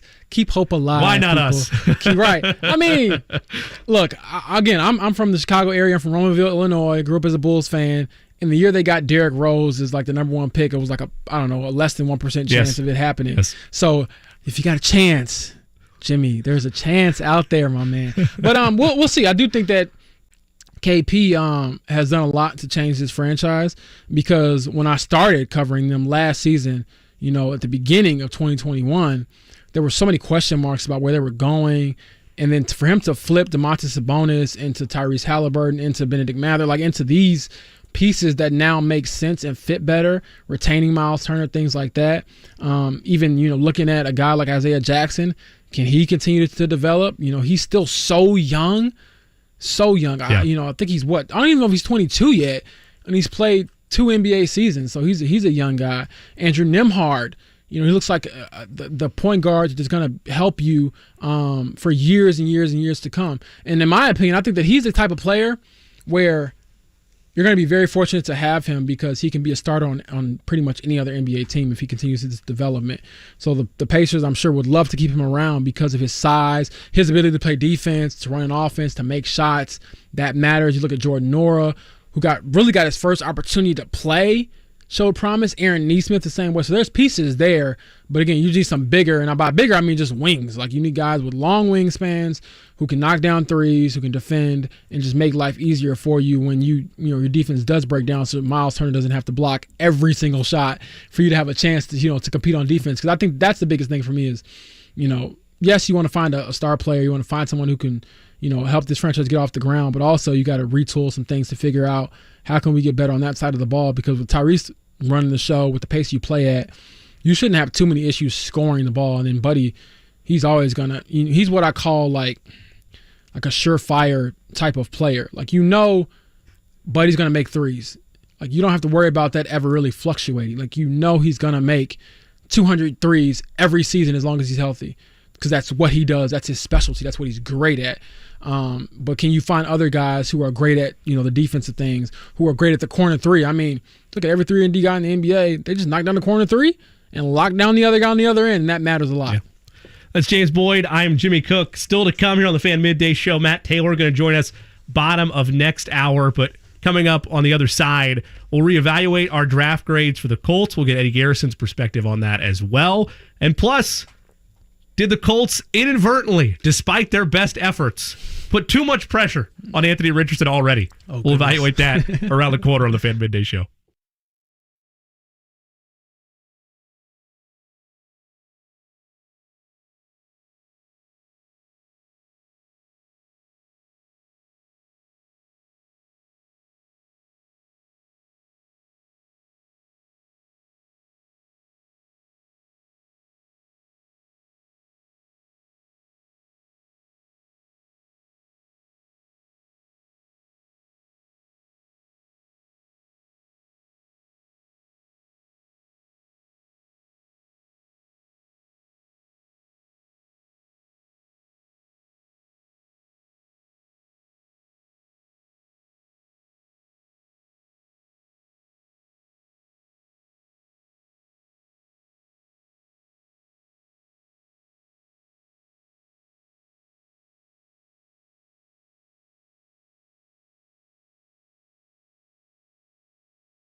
Fan Midday Show, Jimmy Cook and James Boyd. Eddie Garrison behind the ones and twos.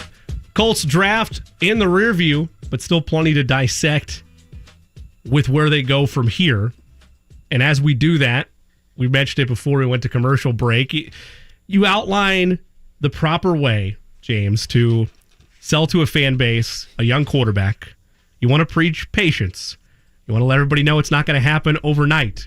And after the selection was made and in the post-draft press conferences, Chris Ballard did just that to a T. As clean as you could have asked for if you're the head of a PR firm, Chris, you nailed it. You hit every point that we wanted you to do. You're right. Not going to be Superman right away. Is that Jim Irsay's music? It is. The owner, which again, I'm at a point where any tweet from Jim Irsay makes me smile, makes me laugh, because he is, if nothing else, not passive about how he feels about the team. He's going to be willing to spend. And there's a lot of owners around the league where you don't get that. But we joked about it. Sometimes it's to a fault where you have confirmation from the owner. Doesn't mean anything. Probably not. It's going to be Shane Steichen's decision and Chris Ballard's decision. Confirmation from the owner. Anthony Richardson's going to play this year. And confirmation that had they had the number one overall pick, Anthony Richardson was their guy. A lot to unpack there from Jim Irsay as his I don't know how to make sausage. I don't know what goes into sausage. But I do know how to build a football team. That night, oh my goodness, you're bringing back memories and nightmares and how sleep deprived I was.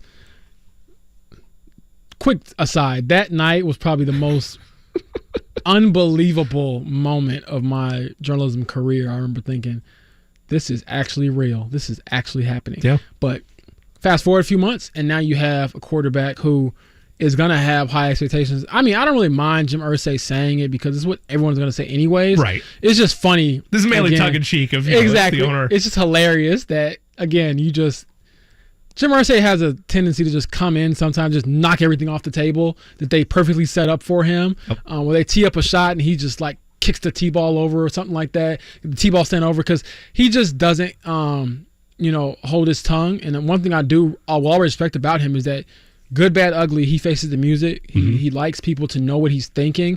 I think that's important for us as reporters and even as fans to understand, like, okay, even if you don't agree and you get mad or you get upset or whatever, at least he's like saying what his reasoning is or talking about it. Because some owners you never hear from ever. And they try to GM out there, the coach, to say everything. And it's like, no, some of these decisions aren't yours. We know it's the owner's decision. So he's honest about that. And so I do think in regard to Anthony Richardson, I think that his makeup will matter a lot as far as his mentality, because as much as you try to avoid it, as much as you want to say he's not a superhero, and he's not. I think he's far from that right now. The only superhero I know in the NFL consistently is Patrick Mahomes, really. But this franchise, the weight of the quarterback position is just different to me than others. Again, I come from the Chicago area, the Bears, who, when they were pretty good, when I was growing up as a kid and made it to the Super Bowl to lose to the lovely Colts. I was scarred as a kid, by the way. I thought when Devin Hester ran it back, it was destiny, baby. And sure. Peyton Manning reminded me, I'm the sheriff. I run this. But again, I think that those teams were defined by defense, right? That's kind of their identity of their franchise. The Steelers are a similar type of way. The Colts are a quarterback franchise. They've been defined by great quarterbacks. And so I think that weight is a little bit different here than had he gone to, Cleveland or Jacksonville, where, you might not have had, a guy really become on that Mount Rushmore type. And I think, again, Andrew Luck walked away from the game very early, but it's very rare to see somebody like him come in and be as good as he was right away. So don't expect that. But I do think, again, it'll matter that Anthony Richardson, how he handles the pressure, the lights, all of those things, because no matter where he goes, what he does, if he's still with this franchise, he's going to get compared to two guys who were the best ever. I get it. Andrew Luck walked away from the game very early, but he was on a Hall of Fame trajectory had he not walked away. Yep. And so those are the shoes you're trying to fill. But, I mean, I love that Jim Irsay says everything that, he probably shouldn't say maybe sometimes, because it makes for good sound bites, I guess. But also, again, I appreciate and owner facing the music, at least giving us a window into his thought process. I thought he even said that too when he was asked about what would have happened like if Anthony Richardson wasn't there for you guys at 4. He goes, I think I probably shouldn't say this, but we would have gone with Will Levis. I was like, then why did you even say it, Jim? I was thinking, oh my goodness, wow, like he actually did it. But even then, to your point though, Eddie, he gave great insight about his doubts about Richardson as well. He was like, I sat down with Shane Steichen. I told him, hey, why do you believe in this guy? Because it was really a Shane Steichen pick. Like he pushed for, and it should have Anthony, been right? Exactly. In my mind, that's why you hire him. You trust that he can develop quarterbacks. That's what he's done throughout his career. But I applaud Jim for at least peeling back the curtain and saying, yeah, I had my doubts too. I was telling him, why should we pick this guy? He only has 13 starts. His accuracy, I get his on-target percentage is higher, but still there's questions about that. His touch, I remember at the combine, someone asked him about throwing with better touch. And he's like, I don't care how hard I throw, you better catch it. And it's like, you can't say that, and things like that. And so he was able to kind of calm some of his nerves about the decision because he was able to work through with Shane Steichen. And again, hearing that perspective gives us better context to understand why you were better about it. Now, do I believe that Jim Irsay was in on him as far back as February? I don't know about that because your first press conference with Shane Steichen, you mentioned the Alabama guy. Alabama, right. So I'm like, wait a second. No, Jim. Like, you did not say the Florida guy. You said the Alabama guy. So there's something to that. Smoke screen. Exactly. So you had to peel through and piece through some of this stuff. That was my joke. He's playing chess. He just throwing Jimmy. him out. I was thinking this guy here, man. And whenever you go back through the transcriptions and we got to write all this stuff up, you can't help but like laugh because there's a lot of, what is he saying? Why does this matter? That's irrelevant. And then he drops a nugget in there. I mean, one of my questions to him about why he thought Anthony Richardson just mentally was able to be the guy, he went on a tangent about how he talked to Marvin Harrison for a very long time about someone he couldn't name. And I was like, who could that be? I'm guessing at the time before the draft, it was C.J. Stroud and that son of his who may or may not be the top wide receiver in next year's draft. Yep. So. Yeah. Well done by you on that path. But you mentioned the stuff about Manning and Luck, and it's very real. Like, this is not just something that is going to happen on the fan. It's going to happen depending on how quickly Richardson blooms, and it's already happened just by a CBS Sports tweet the second he was drafted, and it's unnecessary. Like, it's a fact, but it's clear what you're trying to do when you put list of Colts quarterbacks taken, and it was last 3 quarterbacks. And it's like, oh, there you go, Peyton Manning, Andrew Luck, Anthony Richardson. So, and that's just a fact, and a social media person for CBS just putting it out there. They know it's going to get engagement, but that is to your point about what has defined this franchise. And it's defined so many successful franchises, but there are unique identities. You mentioned the Ravens, the Steelers, like defensive backbones with good quarterbacks mixed in as well. Mm-hmm. But it's been elite level, otherworldly QBs for this generation of Colts fans that has been what they're accustomed to. And with all the hype around Richardson, even if it is with some tempered expectations of he's raw, he isn't even able to legally drink yet. Like, it's going to take some time for his maturation process, but fans are unique. We all in this room are fans in some regard, even if we separate it in our day-to-day job. It's tough to have that level of understanding that this might be a process when what you want him to be is the next Hall of Fame QB in this league. And I think that is where Colts fans have been spoiled in that sense, where you've never really had to like bet on someone. You knew for the most part that Peyton Manning, not to the extent of Andrew Luck, I think Andrew Luck is probably the best modern era prospect at quarterback that we've seen as far as traits, ability, proving it on tape. No one had any doubts about him being good in the NFL at all. Peyton, there was the Ryan Leaf, Peyton Manning, is his arm strong enough? Is he athletic enough? Those types of things. But again, when you got the guy, you knew that, okay, we got a guy. You don't really know that with Anthony Richardson. You hope that. As a reporter, it would be cool to cover a great quarterback and see that kind of manifest itself. But again, it's just not a surefire thing. Like what Andrew Luck did was very, very, very rare in the sense that he came in to a team, again, and his was even more on the nose because it's like we shipped and Peyton Manning out for you. Mm-hmm. We've chipped out the greatest player in our franchise history, the guy who has a statue out there for you. And so it's not that, close, but again, Anthony Richardson, you're going to be the answer. You're looked at as the answer since, Andrew Luck basically sent the team into this tailspin.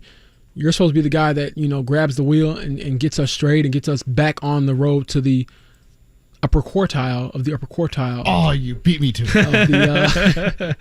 Oh, my goodness, Eddie. When I heard that, oh, my goodness. Well, it's our new podcast name at The Athletic.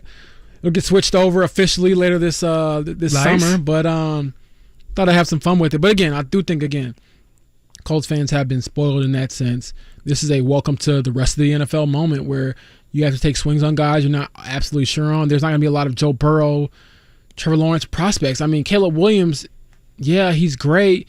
You would love to maybe be a year late and with this whole process and draft him or whatever.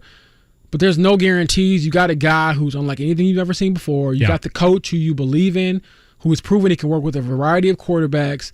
And, and you brought that up earlier. It'd be easy, very easy for a franchise to sit back and say we're waiting a year. Had the quarterback class been what we had last year, had it been Kenny Pickett headlining that class, you would understand from a Colts fan, we were bad at the wrong time. There's not really an avenue for us to get a young quarterback to believe in. We'll take best available. This class, even though every year, everybody, including the national pundits, do a great job of overselling QBs to a point that, okay, maybe not all four of these guys are going to be franchise quarterbacks in Richardson, Young, Stroud, and Levis, but that picture was painted, and there's enough data to back it up this year. Versus last year, you could have made a case if this was the 2022 draft for the Colts, and this was the year they were behind the eight ball, hungry for a quarterback, but there wasn't a door. Right. Then you could do it versus to what you mentioned earlier. There is too much upside or value in taking a quarterback this year, particularly of Anthony Richardson's billables, that if you're right, he is going to be as talented as the class next year. If he reaches what people truly believe he can be, that's his ceiling. It's a big if. I understand that, but man, this is why I love what I do. You get a chance to, see what happens, how it all comes together. Again, I'm curious to see how he is after that first big win, that first big loss, and how do you deal with trying to get better each and every year, even from what we've seen on tape from last season to whenever he sees the field this season in training camp and then eventually games. How does your tape look? How does your decision-making look? And one thing that Thor touched on earlier was he's got the stuff you can't teach. The pocket awareness, you really can't teach that. I've asked coaches about that, and depending on who I guess the quarterback is, maybe they'll say, yeah, you can teach that. Nah, you really can't. It's sort of an innate thing. And you also can't teach his size, his speed, his arm strength. I mean, I'll go back to the combine. Will Levis was saying one of his biggest traits was his cannon arm, and I was like, Richardson's cannon is bigger. Like, and no offense to you, but I mean, everything he does looks easy, and it's not easy. I think that's one of the things I do want to dive into with him is when you get introduced to a player like him with his talent level, maybe on the surface it looks like it was easy to get there. But what did you have to do? What did you work on? I think that's something I don't want to discredit about him is that he's not a hard worker, for instance, or he doesn't work on his game because he was blessed with so many physical tools. Like, I'm sure he's worked a ton on his game. It's just that, again, he has a chance to do it even more and really do it full time now because that's his job at this point. And the last thing I'll hit on is one thing that stood out to me in his letter from the Players Tribune. He was saying, I didn't grow up going to all these elite camps. I couldn't afford to do that. My family didn't have the time or the resources to do those things.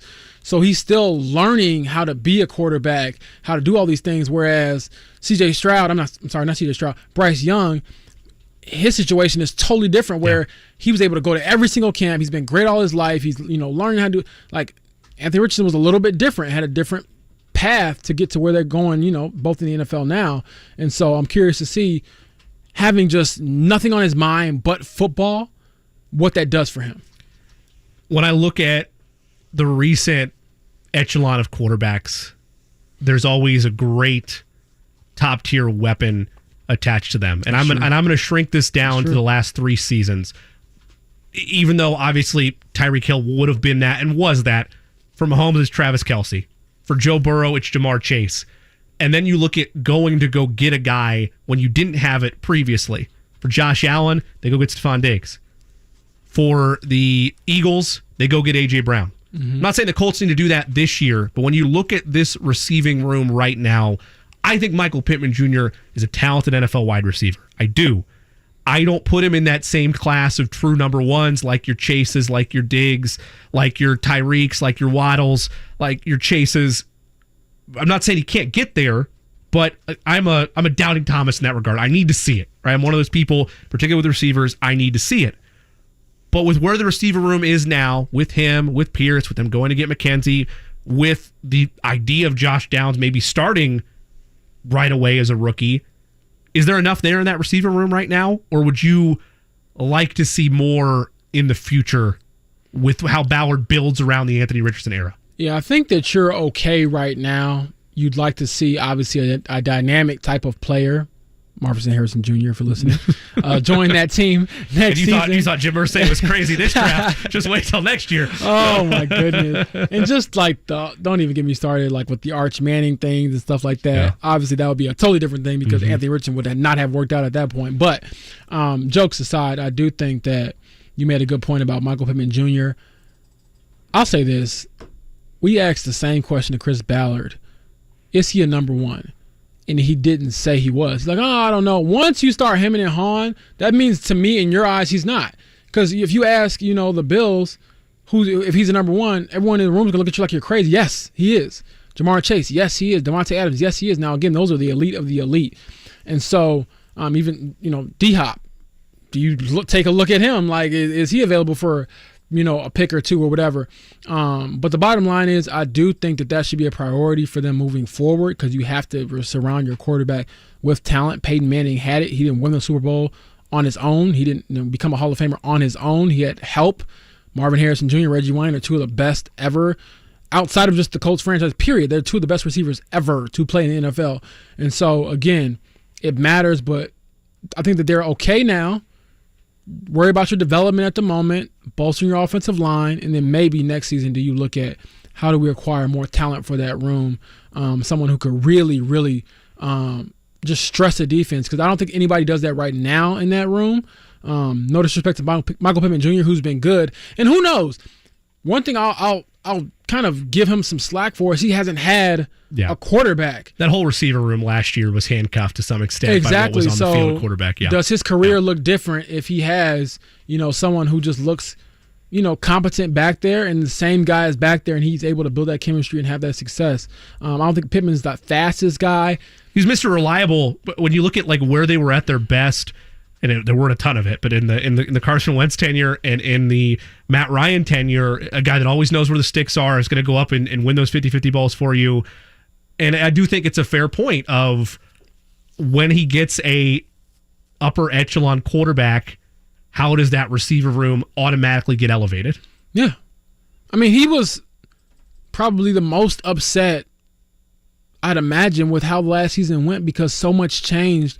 And as much as those guys stood in there and said everything, the right way, in the back of their minds are thinking, what are we doing? We're starting 3 different quarterbacks. We're changing coaches every single week. How am I supposed to succeed in this? How am I supposed to, help this team get better? And so that's a big point. But I do think that Pittman, it's interesting as well to see if he re-signs too and gets an extension. Like That's also a thing. Jonathan Taylor as well. Like, what do you do with those contracts? But Pittman in particular, he's gonna want, I would imagine, like $20 million a year. Do you give it to him? Do you not? I mean, it's a premium position. Do you have to overpay? Because I think that sometimes you do to like make sure your team sustains a certain level of play. Christian Kirk might have been overpaid for the Jaguars, but they don't regret it now because he helped them win, a playoff game. So we'll see.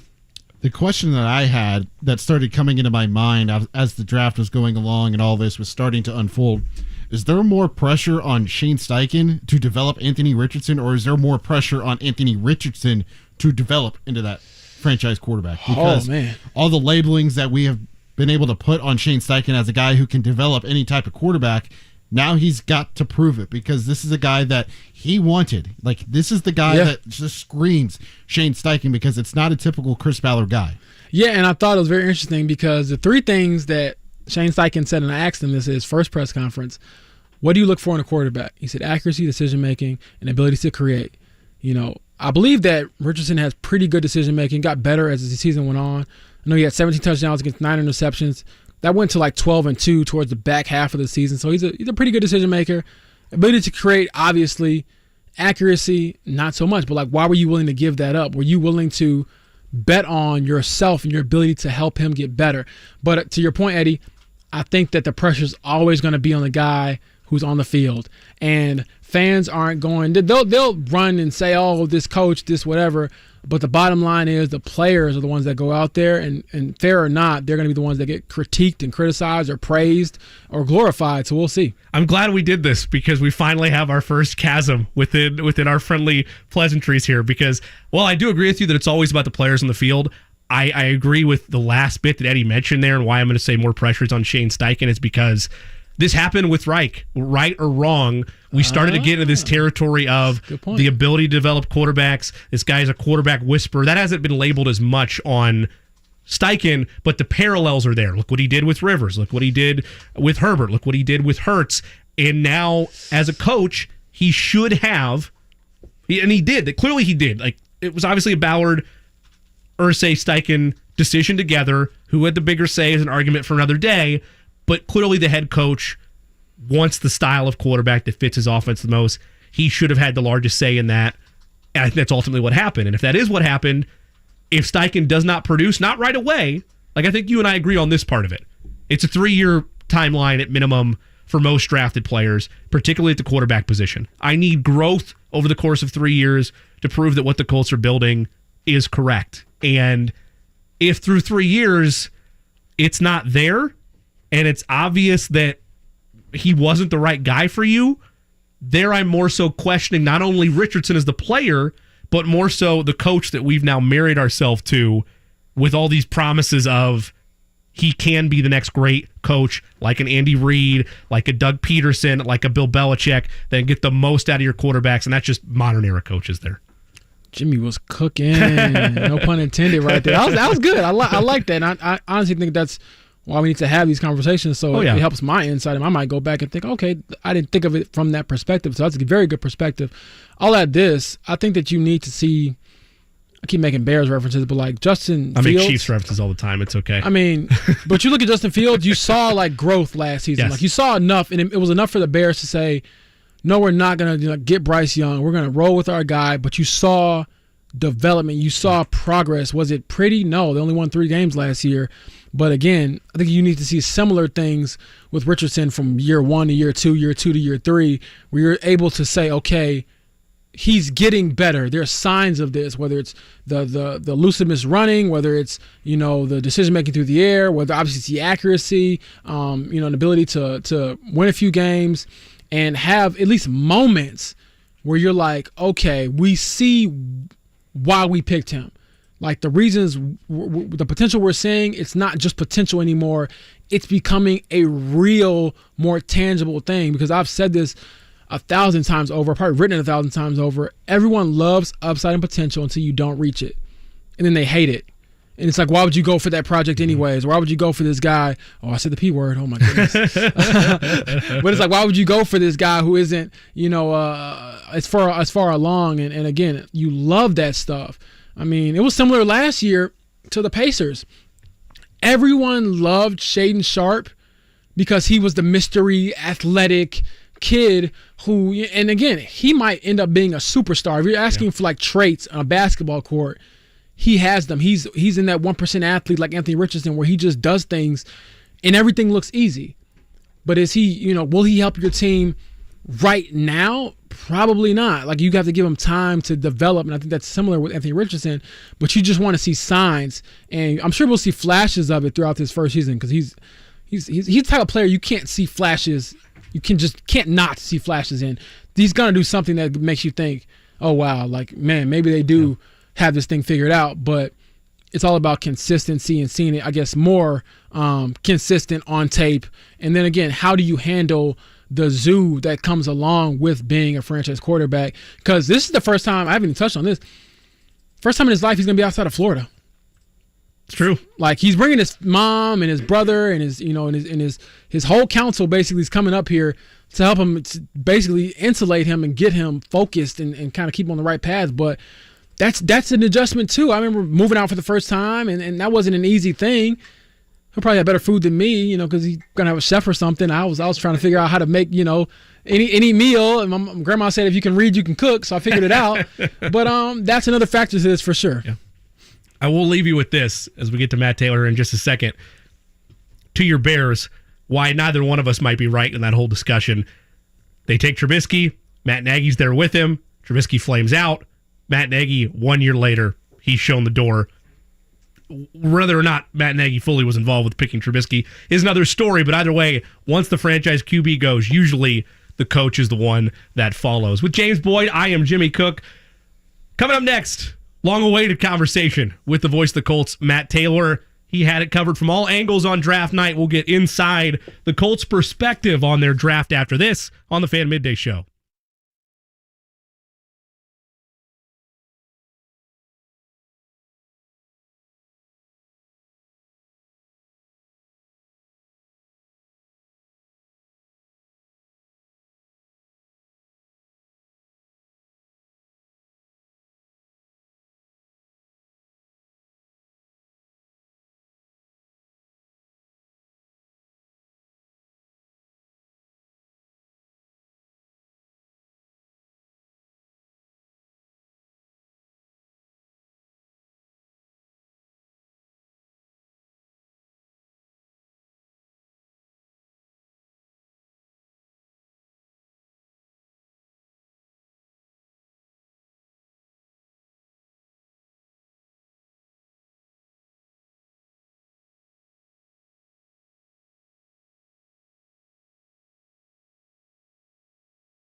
The Fan. Fan Midday Show, DriveHuber.com studios. Thanks for hanging with us. Jimmy Cook and James Boyd, Eddie Garrison guiding us through the afternoon. Our next guest is the radio voice of the Indianapolis Colts. It's one Matt Taylor. Matt, can I interest you in some 2024 mock drafts? Oh, please, God. Oh, geez. Oh, my God. It hasn't even, it's been like 40 hours, okay? Too soon, man. Way too soon on that bad boy. Couldn't help myself. Have you got any sleep yet? Yeah. I mean, a little bit. Yesterday was a good day to kind of relax and decompress, and then also just kind of sift through all the rubble, if you will, with 12 draft picks for the weekend and then 9 on Saturday. So got reacquainted with my family yesterday during the day, and then when the dust settled on the day, went back to work and tried to figure out who these guys are in a little bit more detail, find out where they come from, and kind of digging into their stories a little bit. But it's fun. I mean, it's the highest amount of drafted players for the Colts since 1992. The most they've ever drafted in a 7-round format. So from that standpoint, it's fun and to be understandable a little bit, considering you're coming off a 4-12-1 season. Whenever that happens, I don't know what the right word is, rebuild, retool, reset, whatever. But no question, the Colts are putting a lot of young guys in the blender and seeing what it tastes like coming out the other end. Matt, so I was obviously there throughout draft week. My first time, rookie initiation, it was rough, man. I was thinking, what in God's name do you all do to yourselves? Way to go. every year I was thinking, wow, this is a lot. But I've asked other people, this on the beat. What is your sense of just where the Colts are at as far as maybe relief in having a decision be made, not only at quarterback position, but just other picks in? Like, things are to the point now where you have what you chose and you can work with it rather than speculate on who's going to trade up to number 3, for instance. Yeah, no, for sure. I mean, I think that the biggest thing the Colts, instilled in their fan base this past weekend is just some answers and just a level of hope and optimism, considering the carousel the team was on at quarterback, and they went bold, they went convicted, and the fact that they stayed at 4 and drafted a quarterback, but also in the guy that they picked up, right, and Anthony Richardson with his thin resume coming out of college and just not having a lot of starts under his belt. So the Colts feeling good and convicted about the player, about the person, and just investing, obviously, a lot of their franchise in his development, and we'll see kind of where it goes. But also, too, I just think the Colts got a lot better, after the draft. I mean, obviously the plan is for Richardson to be the long-term stable answer at quarterback and for him to hopefully grow into a special player. But I think the Colts adding a pair of potential starters on Friday on the defensive side of the ball with Brents, then on the offensive side of the ball with Josh Downs. That's exciting. I think you just needed more top-end players, right? You just needed more top-end difference makers, and I think the Colts did that, especially on Thursday night and Friday night. So, again, that's what I think the Colts have just needed is more playmakers, especially on offense, right? So quarterback, check, right? A playmaker in the passing game that fits the Shane Steichen offense and his history of success, and working with a guy like Jalen Hurts, and then Josh Downs, I think can be a starter. I really do. I think he can come in and play, and this is a guy that caught over 1,000 yards in each of the last 2 years in major college football there at North Carolina. And then I think, again, you drafted at least one starting cornerback, probably in Juliuis Brents, who's big, he's long, he's physical, he's fast. And also, too, on Saturday, their first pick, you added some very much needed depth at tackle along the offensive line. And Blake Freeland, he's not a project, right? He's ready to go in terms of being able to compete right away and maybe push a guy like Bernard Ryman. We'll see how that goes. But at worst, I think the Colts right there with that pick identified their swing tackle. That's really big because before the draft, we were just kind of thinking out loud, like hypothetically, if the Colts were to play a game on April 22nd or whatever, and if Bernard Ryman's not ready to go or can't play in that game, who's going to play left tackle? Well, I think Freeland gives you an option there because he has played right side, he has played left side, he's played both at the college game and has played at a high level, over 40 starts at tackle in the college game at BYU, including 26 straight starts the last 2 years at left tackle. So I think, again, long story short, premium players at premium positions. I think in that regard, the Colts got a lot better this weekend. Matt Taylor, voice of the Colts, taking some time with us. Matt, take us through the lead up and by this quantifying of time that's been lost to all of us with different mock drafts and picks and announcements and some barbecue for those that were in Kansas City. Take us through the selection of Anthony Richardson in real time for you covering it here on these very airwaves. Well, I found out raw and organically like everybody else. I mean, maybe a handful of seconds before the pick went off, but not by a lot. I mean, really, I think the Colts took this thing all the way kind of down to the wire. And I also think, to give them credit, I think only a handful of people in the inner circle, if you will, in the building knew about the pick and knew about the Colts' comfort level in the pick, only a handful of days before the draft. And that's a good thing, right? Because you don't want stuff getting out. You don't want teams finding out rumors and insider information to kind of screw with your board. So I thought how the Colts handled it was just perfect. I mean, if in fact, Jim Irsay is dead on when he says, had the Colts had the number 1 pick in the draft, they probably still would have drafted Anthony Richardson. Well, you don't want anybody to know that because you're sitting there at 4, and you don't want to have teams saying, well, what do the Colts know that we don't, right? So I thought the way they handled it was just beautiful. But yeah, we were on radio, doing our draft show, and like I said, maybe a handful of seconds before the pick goes out, I got privy to it. But I definitely didn't know before the first round started. I can tell you that.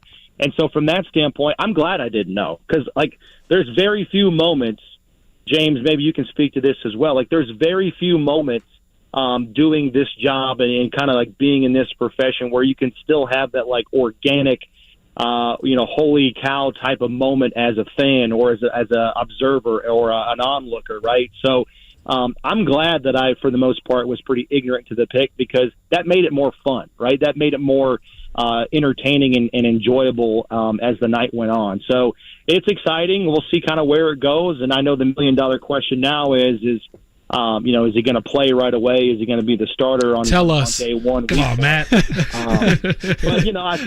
I think we'll eventually get there. We'll graduate to that conversation. But it's exciting because at least on paper, the plan is for Anthony Richardson to give this team stability and some foundational success at quarterback that they haven't had since August 24th of 2019. But who's counting, right? Wow, I remember the date and everything. So let me ask you this. I know Juliuis Brents is a Indy native. I don't know if you knew about him on the prep scene at Warren Central, but how cool is it just from your perspective to be able to cover a kid, I guess, similar to me and talk about a kid on the airwaves who grew up in this town, possibly listening to you, listening to other people, talk about Bob Sanders and Peyton Manning. He was saying he wore Bob Sanders' jersey as a kid, and now he's hoping to go out there and lay some wood like Bob used to do. Yeah, it's a great story. Funny you say that, because tomorrow, if I could pub up what we're doing on our podcast tomorrow this week, we're actually going to talk with Jason West, his high school football coach at Warren Central. He's now at Franklin Central, West that is, but obviously he coached Brents when he was in high school there with the Warriors. And, Casey Valier and I were doing a little bit of digging. Casey dug up the fact that Brents is the 11th different player from Warren Central ever to play in the NFL, or I guess he will be, right? 11th different player from Warren to go to the NFL. And funny enough, 6 of those 11 have played with the Colts. So there's some history there with that program in Indianapolis, right? You had Krishan Hogan and Deshaun Bond and the running back Evans, Jeff George, obviously the number 1 pick back in the 90s. So that part of it's really, really cool. So he's a guy that I think if we were betting right now on the player that was drafted over the weekend that has the best chance to be a starter on day 1, he's probably the guy that I would go with. I know he's kind of dealing with that wrist injury. And I say that, again, we don't know what's going to happen with Richardson and where his acclimation is going to be and his progress in this offense in the offseason. But I'm just saying, as of right now, 40 hours after the draft, he's a guy that I think you should be comfortable with, at least on paper, being out there to play in the base defense on the outside. He's really physical, good in the running game. He can tackle. And if he does become an opening day starter, again, he's going to do it without playing a lot in the spring here with that wrist. But I know the Colts like the fact that he gutted through most of the season last year, because he hurt that wrist week 1 and then played with it pretty much the entire season and addressed it. He had surgery after the combine to, again, put his best foot forward in the pre-draft process. So I think Brents has the best shot, I think, of this rookie class to be a day 1, week 1 starter based on his production and how the Colts kind of view him with his short area quickness. He's long, he's big, he's tall, he's physical. So from that standpoint, I think he kind of projects pretty well to this defense under Gus Bradley.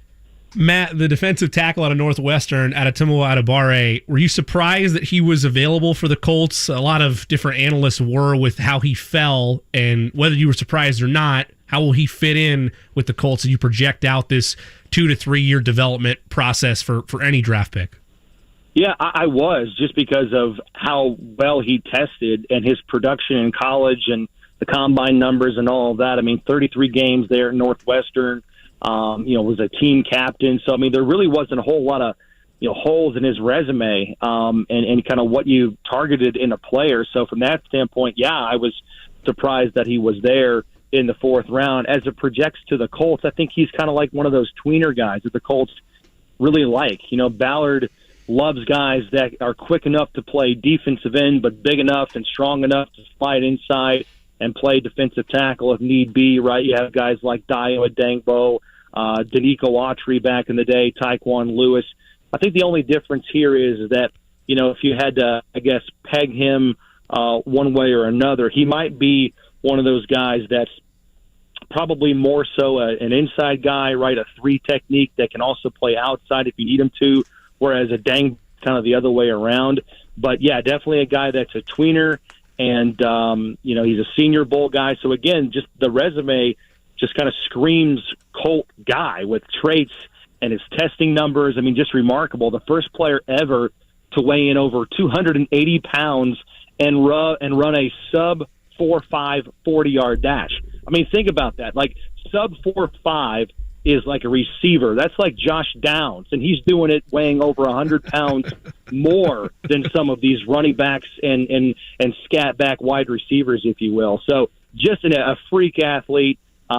Really excited for him and what he can be. Add some depth initially behind a guy like DeForest Buckner, kind of climb his snap totals down a little bit because they've kind of crept up there. That's kind of one of the things we forget about DeForest Buckner. He doesn't miss a lot of games, but he's playing a lot and seeing a lot of double teams, and he's getting up there in age a little bit. Nothing scary, but right, you want to have him available for as long as possible.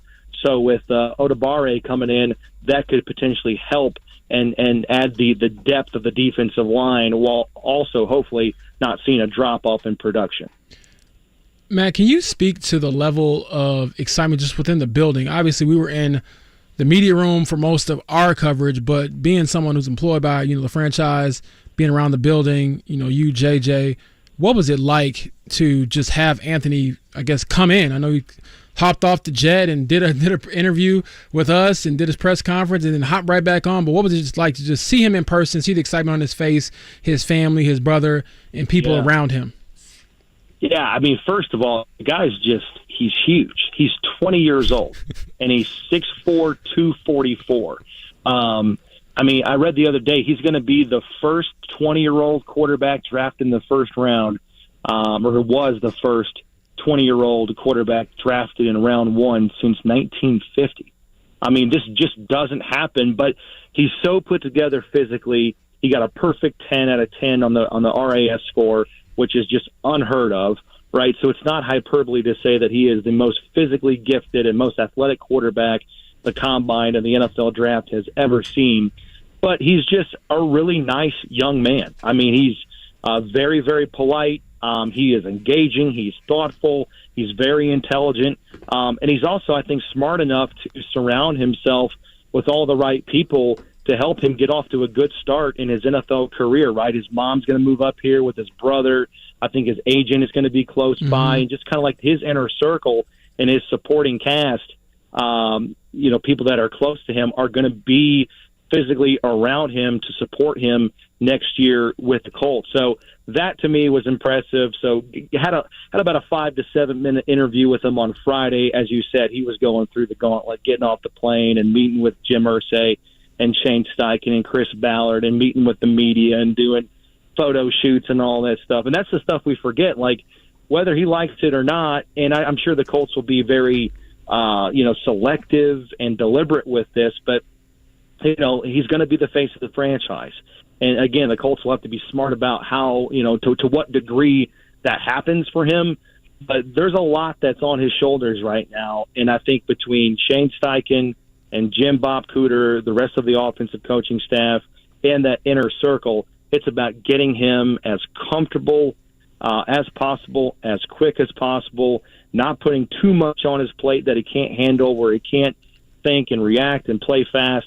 Hopefully all of those things come naturally to him, but I can't imagine being a 20-year-old in his situation, because that would just go awful based on how I remember myself as a 20-year-old.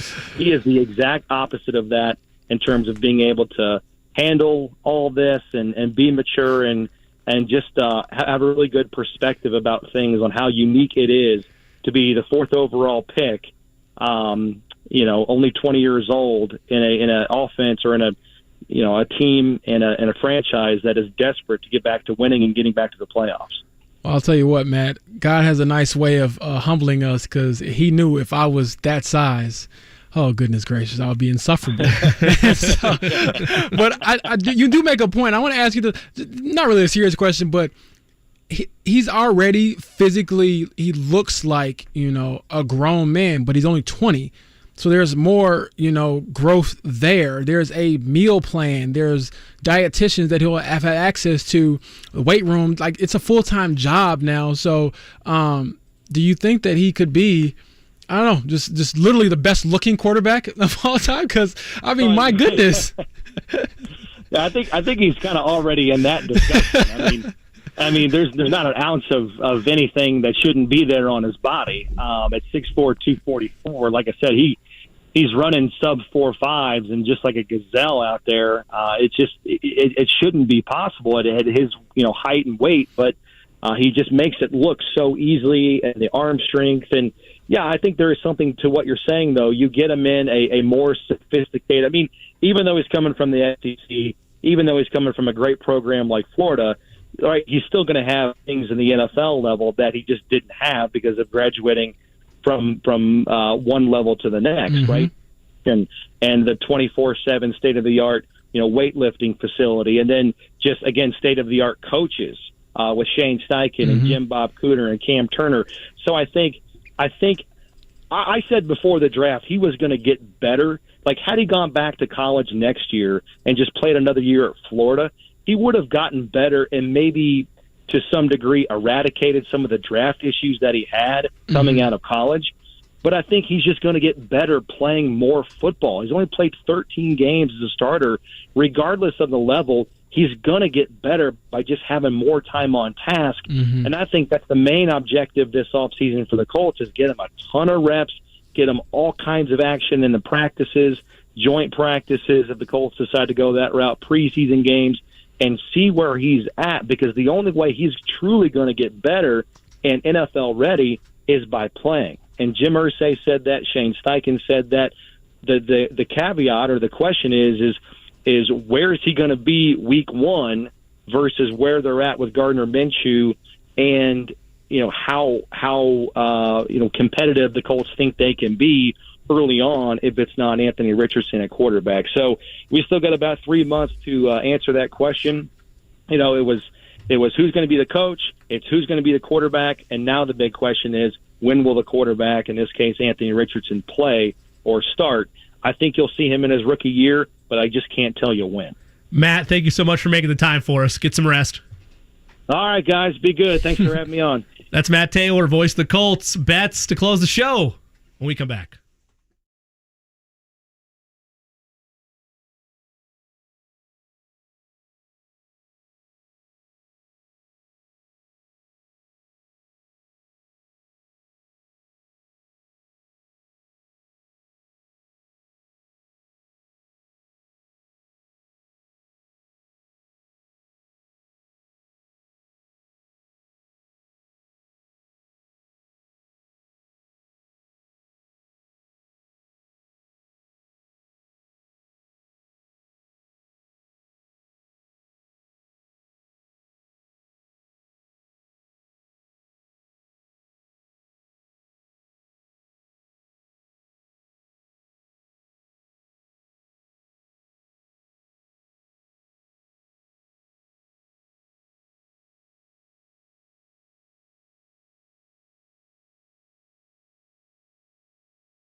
This is how I win. Today's plays of the day, a little mix of the MLB as well as the NBA playoffs. But first with baseball, going to lay 1.5 on the run line for the San Diego Padres as they host the Cincinnati Reds.